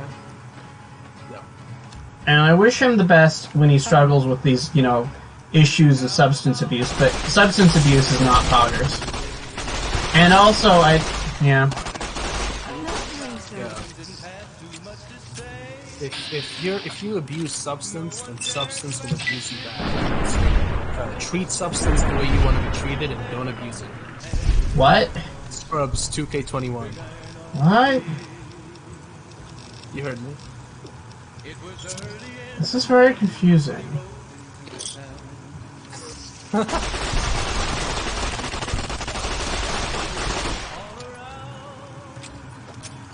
like I made myself pretty clear, didn't I? Didn't I? No, you didn't. I think I made myself pretty clear. No, you did not. I'm very confused, I Brady. think you're wrong. You're wrong. You're absolutely 100% wrong. You don't deserve an opinion. Okay. Whatever you say. Whatever it is I say, that's exactly right. That's exactly 100% right.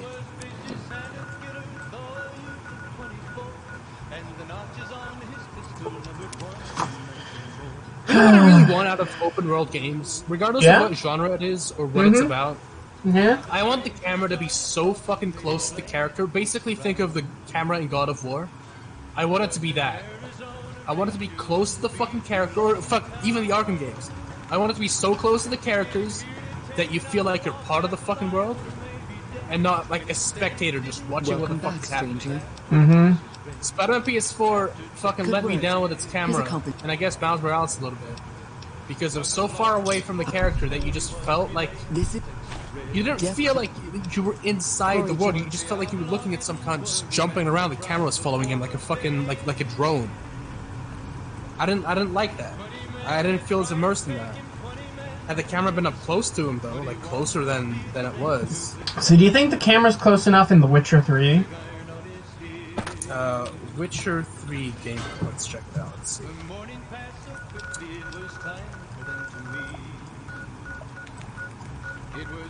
All of those are like fucking, like official marketing screenshots.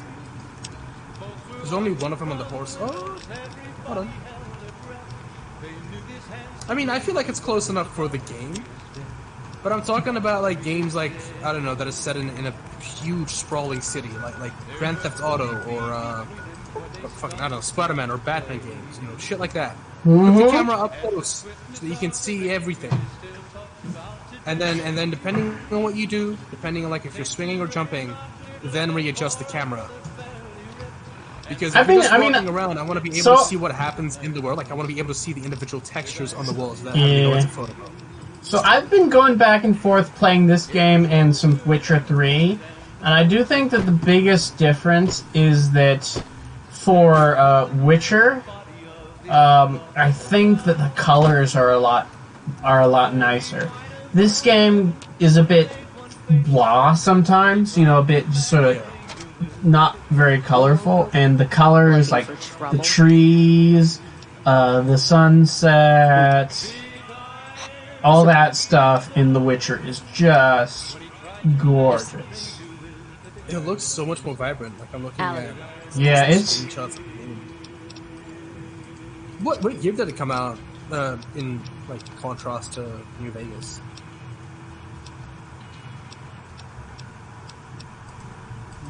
Like, when did New Vegas come out? New Vegas came out in 2010. 2010. Oh, Witcher 3. When did that one come out? Count on that. Like, oh, 2015. Okay, that makes a lot of sense. So let's say... yeah, I feel like that's expected. Like, as the games go on, they become a lot more vibrant. But, I mean, part of it is... is responding... Oh, yeah, go ahead, sorry. Part of it is the world in New Vegas because it's a desert, and like when you go to the Las Vegas Strip, it's a lot more colorful. But still, I think that it could use a little bit more vibrancy in just the world. And I feel like you can make a desert look good if you really try. Yeah, and I don't think that the newer Fallout games by Bethesda have done a really good job of making it look really good yet. Yeah. Of course, I haven't played a lot of 76 though, so you know, you never know. I would say that's a blessing, honestly. Golden Capman was replying to what I said about the close camera, and I feel like I should specify or clarify. Only have a close camera when you're doing literally absolutely nothing, like just staring like out into the fucking horizon. Put the camera like right behind the player's head and only like make him see, make the player see like the top half of the fucking character's body, and like offset the character a little bit to the left or the right. But if you're doing like literally anything else, like if it's in combat or like if you're running perhaps or like wall crawling or swinging, then change it accordingly and change it in a way that looks good for that activity that you're doing. But, like, if you're just in an open world, like, walking around and doing absolutely nothing, I don't think it's very engaging to set the camera so far back to, like, where you just feel like a spectator. You know what I mean? Like, God of War is a perfect example for that. It's like, the camera in that is so fucking good, and the way the camera moves and adjusts itself, depending on what you do, it's amazing. It's so good and engaging. I love it.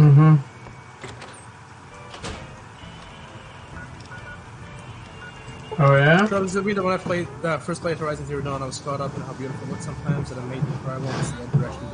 I don't think it's weird at all, man. I think if art makes you feel that way, then the artist did a really good job.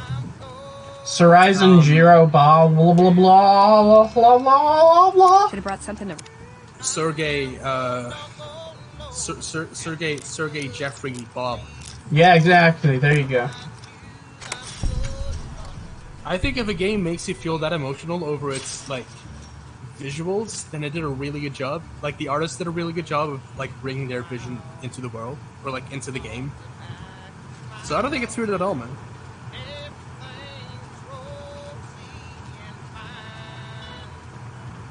Hey.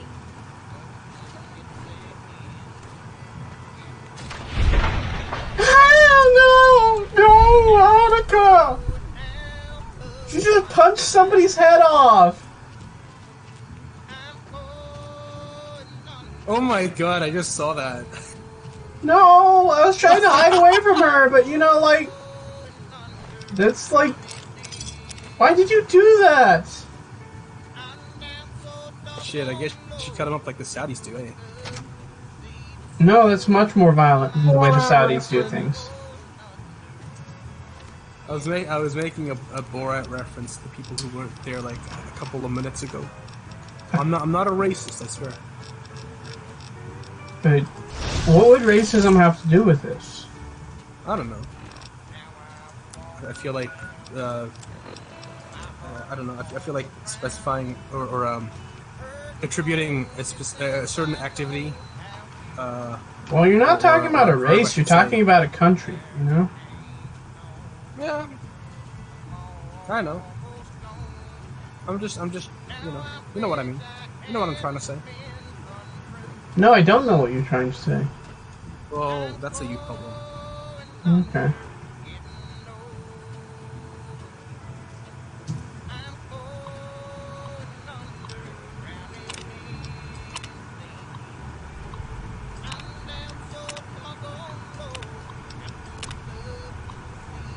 The day Smart Fridge 2 comes out is the day I will finally feel happiness again. I have no idea what Fridge 2 is, or Smart Fridge 2 is. Or, like, Smart Fridge. I don't know what the fuck that is. Snow what? Smart Fridge? What about a smart fridge? I don't know. Aw. Something about someone being happy when Smart Fridge 2 comes out, or something. This is very confusing. Yeah. Smart fridge that is smart. That is very descriptive. Yeah.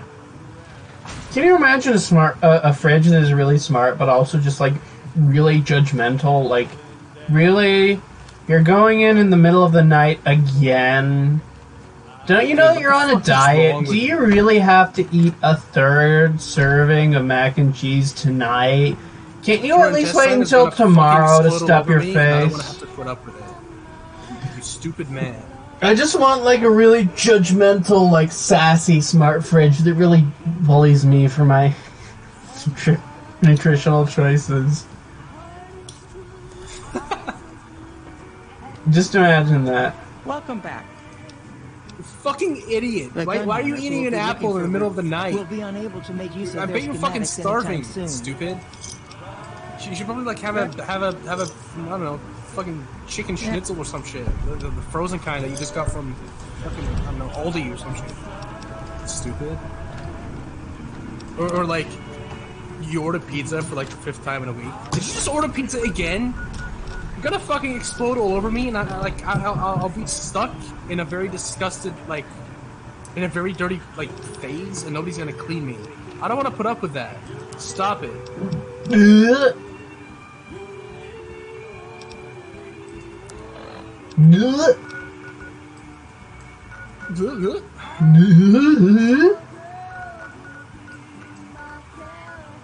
is acceptable. It is acceptable.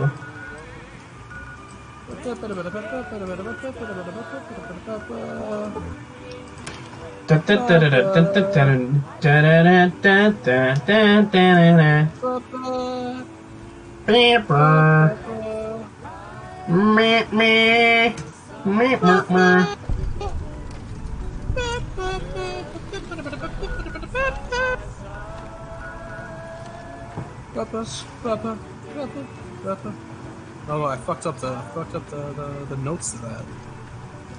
I'm gonna give you a bad grade on this assignment, so you better beware. No, come on. Let's just one more time, please. Alright, you're on thin fucking ice.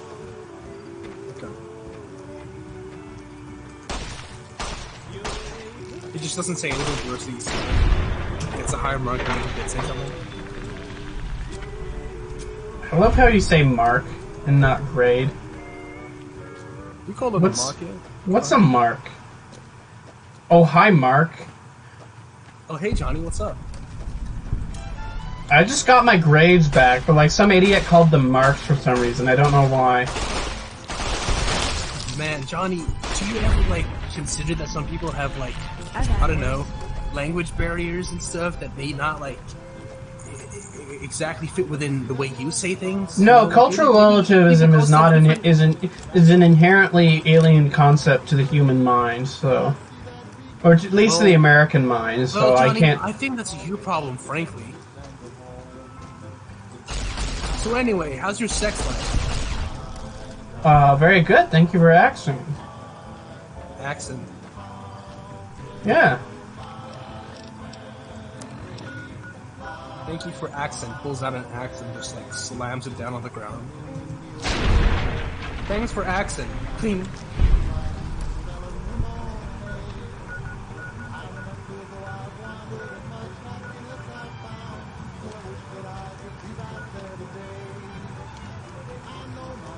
The best way I can describe a smart fridge is just a normal fridge with somebody attached to their phone. That's really dumb.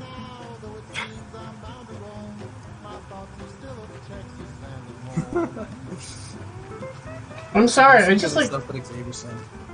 I'm just like imagining, like, why would you want a smart fridge? So, here's what it makes me think of, right? Have you heard of Juicero? I might have told you about it already. No, I don't think you did. Okay, so Juicero was a high-tech startup, right? We're gonna make you a smart juicer so you can have, like, really good, you know, like, freshly squeezed juices that are gonna make you super healthy, right? But we're also gonna sell you the juice packets that you're gonna use for it, and you can only use our juice packets, and you can't use any other type of juice packets, and you can't use freshly squeezed juice. You can't squeeze your own juice. You only have to get squeezed from our juice packets, and it's just these bags, and you pay $500 for this machine, and this machine only works when it's connected to the internet. And all it does is squeeze the bag. Okay. And you can squeeze the bag yourself. Uh-huh. But, you know, they didn't do that, I guess. Huh. It's very dumb and very stupid. And, like, hundreds of millions of dollars went into the development of Juicero. It's just... stupid. In a very stupid way. Stupid. Sounds like a really dumb idea. $500 million went into making it. And it's just like a thing that squeezes juice for you. And you can't squeeze juice unless it's connected to the internet. Because apparently juice needs the internet. It's like so weird. It's great.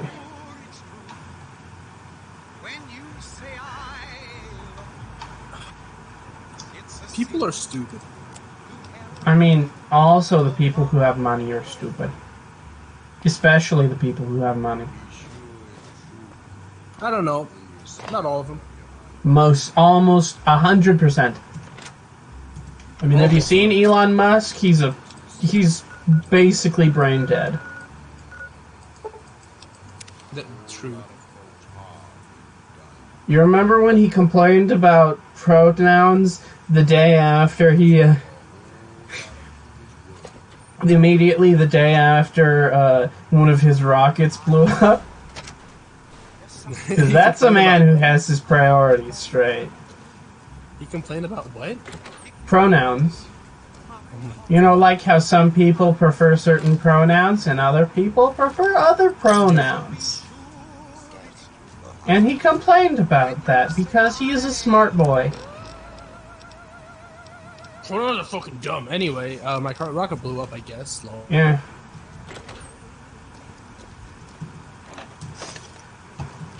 That sounds like a him problem, honestly. A himb? A him problem. Himb. Himb. Himb. You remember when remember when like the whole Thai cave crisis happened and like, you know, all those kids were stuck in a cave and there were all those divers being like, okay, here's the way we need to save them, right? And then he was like, no, we should use this robot instead of like sending people down there, you know? And then when people said that's a needlessly complicated idea when we could just send somebody to dive down there and get them. And he called him a pedophile. And then he hired a very sketchy man to look up any dirt on this guy who tried to who criticized him. Because he is a smart boy. Very smart man.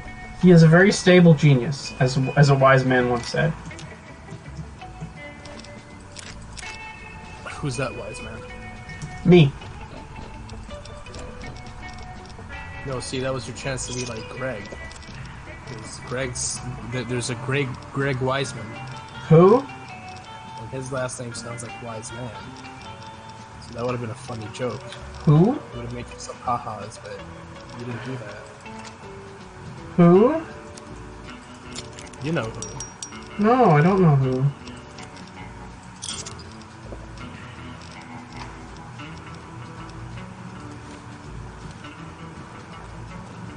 Wiseman Gregory Van Dyke. Hostile target detected.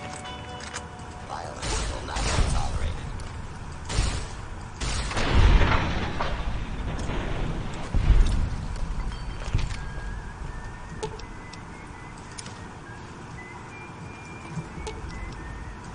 You're making me carry the heavy stuff, aren't you? Dun dun dun dun dun dun dun dun dun dun dun dun dun. So have you watched any good Star Trek movies lately? No. Watched any good Star Wars movies lately? No. Watched any good movies? No. Ever? Yeah.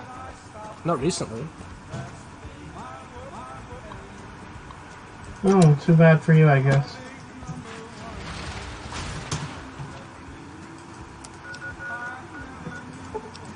See, what time is it? It's about 11, so I think it might be a good time to wrap up the stream for this week. We've been going for about 3 hours now. We love all your company, strange ladies, strange fellas, and those that lieth betwixt. We appreciate your company, as per always. I'm just gonna finish up this quest, and then I think I'm gonna head out. What do you think, my compatriot who scrubs the floors? I reckon that's a good plan. Oh yeah? Do that. You do? You reckon? Yeah, I reckon.